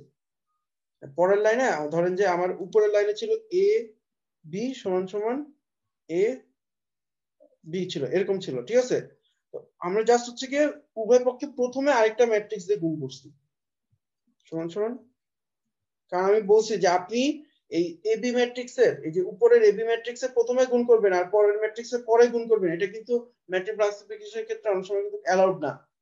ঠিক আছে, গুণ করলে দুটারই প্রথমে গুণ করতে হবে, অথবা পরে গুণ করতে হবে। আমি যদি সি ম্যাট্রিক্সটাকে পরে গুণ করতাম, এই প্রথম টার্মে পরেরটা তো পরে গুণ করতে হবে, কারণ ম্যাট্রিক্স মাল্টিপ্লিকেশনের ক্ষেত্রে এই জিনিসটা কিন্তু ট্রু না, বারবারই বলতেছি।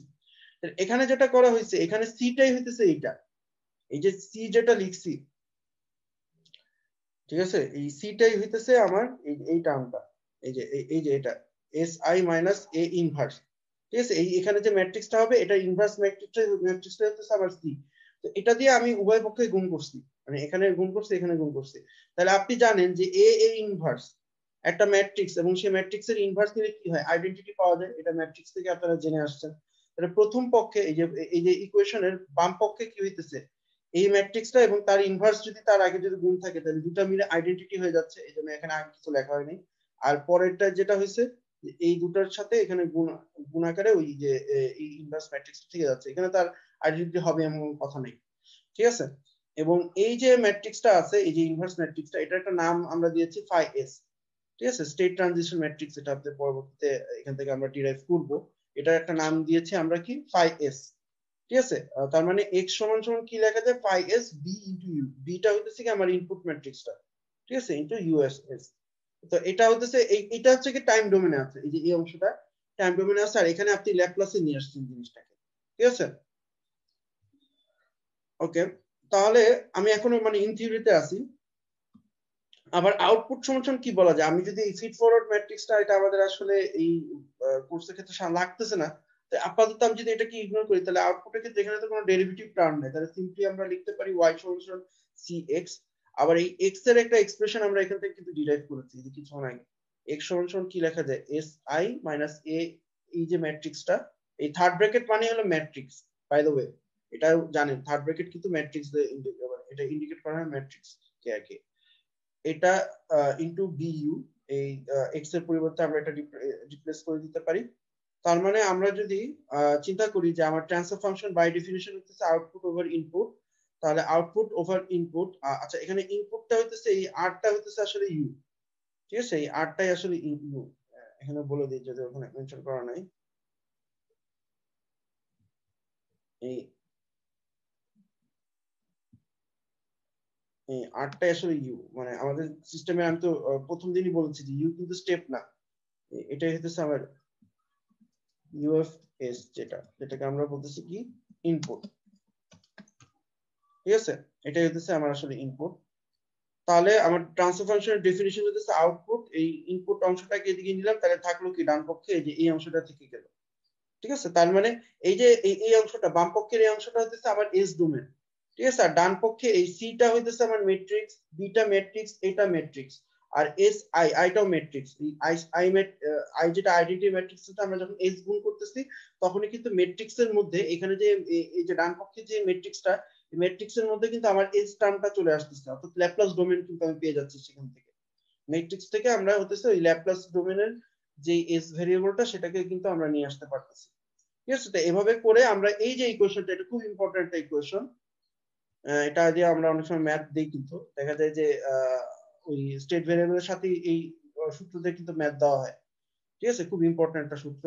তো হচ্ছে গিয়ে এই ইয়া থেকে আমাদের যদি স্টেট ভেরিয়েবল জানার অর্থ হলো কি এ বি সি, তিনটা জিনিসই জানা, সেটা যদি জানা থাকে সেখান থেকে আমরা খুব সহজেই এভাবে করে হচ্ছে গিয়ে আমরা ট্রান্সফার ফাংশনটা ডিরাইভ করতে পারি এই সূত্র থেকে, ঠিক আছে। এই সূত্রটা আমাদের লাগবে। আচ্ছা, একটা এক্সাম্পল হিসাবে আমি বলি,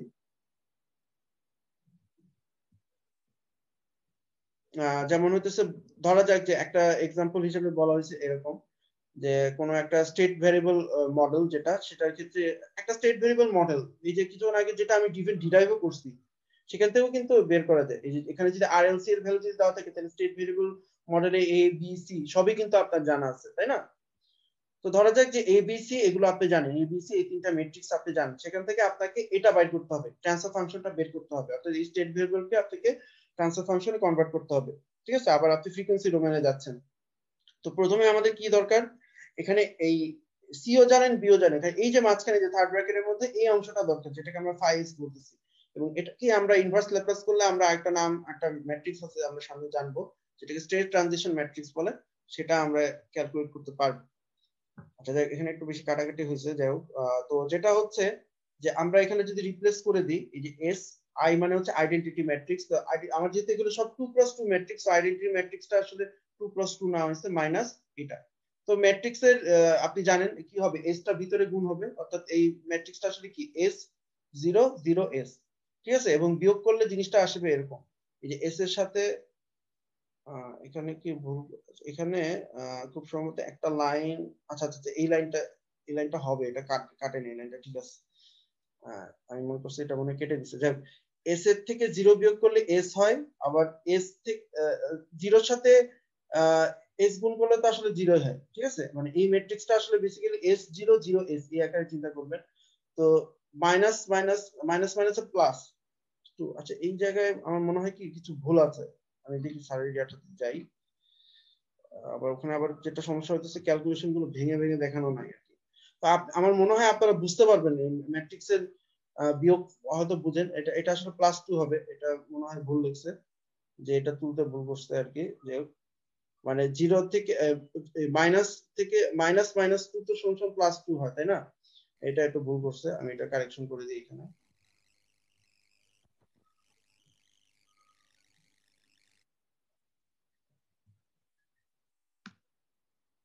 এই জিনিসটা হবে +2। আচ্ছা, আবার এখানে 0 -1, এটা কিন্তু -1, ঠিক আছে? এই অংশটা -1, এটা কাটাকাটি না, প্রথমে দেখি কাটা মনে হচ্ছে এটা -1, এটা ম্যাট্রিক্সের বিয়োগ আপনারা আসলে বুঝেন, এটা এস আর এটা হলো মাইনাস, এখানে যদি মাইনাস থেকে থাকে তাহলে +3 হবে আর কি। হ্যাঁ, মাইনাসের পর একটু খেয়াল করেন, এই যেহেতু মাইনাসের পর আছে, সাইন গুলো সব উল্টে যাবে কিন্তু এখানে, এই ম্যাট্রিক্সের সব সাইন গুলো উল্টে যাবে। আচ্ছা, এবার ইনভার্ট কিভাবে করবেন? ইনভার্ট করার কিন্তু একটা ম্যাট্রিক্সের ইনভার্সনের কিন্তু একটা সূত্র আছে। 2 × 2 ম্যাট্রিক্সে ইনভার্ট করার সূত্র কি আপনাদের জানা আছে? একটা 2 × 2 ম্যাট্রিক্সে কিভাবে ইনভার্ট করতে হয়? আচ্ছা, এখানে কিভাবে লিখি?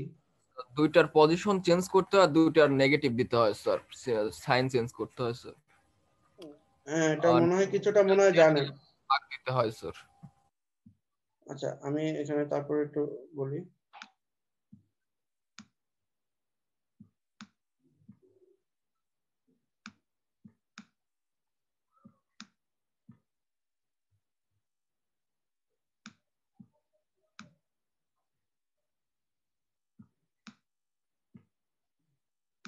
এটা যদি জানা থাকে ভালো কথা, তারপর ফর ইওর কনভিনিয়েন্স আমি এটা লিখে দিচ্ছি। আমাদের যদি ম্যাট্রিক্স থাকে এরকম, ধরেন এ একটা ম্যাট্রিক্স, আর এটা হইতেছে বি, ঠিক আছে? এ বি এটা একটা এলিমেন্ট, আর এটা হইতেছে কি সিডি। হ্যাঁ, এই যে 2 × 2 ম্যাট্রিক্স আমি নিলাম, এটার ইনভার্ট করার এমনি তো নরমাল একটা সূত্র, বিভিন্ন সূত্র আছে, বাট শর্টকাট হইতেছে এরকম। এটা সমান সমান কি হবে? এটা সমান সমান হবে, এটা ডিটারমিনেন্ট, যেটা ম্যাট্রিক্সের ডিটারমিনেন্ট কি,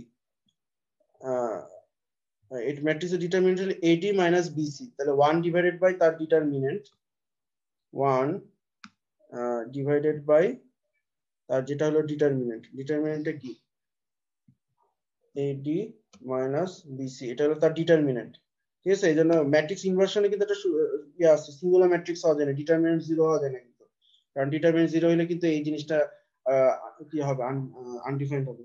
তারপর হলো জাস্ট এইভাবে আড়াআড়ি ভাবে আমার যেটা হচ্ছে কি, এই যে প্রিন্সিপাল ডায়াগোনাল যেটা, ঠিক আছে? এই আড়াআড়ি ভাবে আমরা ইন্টারচেঞ্জ করে দিব, অর্থাৎ এখানে আমরা লিখবো ডি, ঠিক আছে? আর এখানে আমরা লিখবো এ, আড়াআড়ি ভাবে আমরা হচ্ছে কি চেঞ্জ করে দিব। আর অন্য যে ডায়াগোনালটা থাকবে, অর্থাৎ এই ডায়াগোনালে জাস্ট আমরা মাইনাস দিয়ে দিব, অর্থাৎ এখানে হবে -b,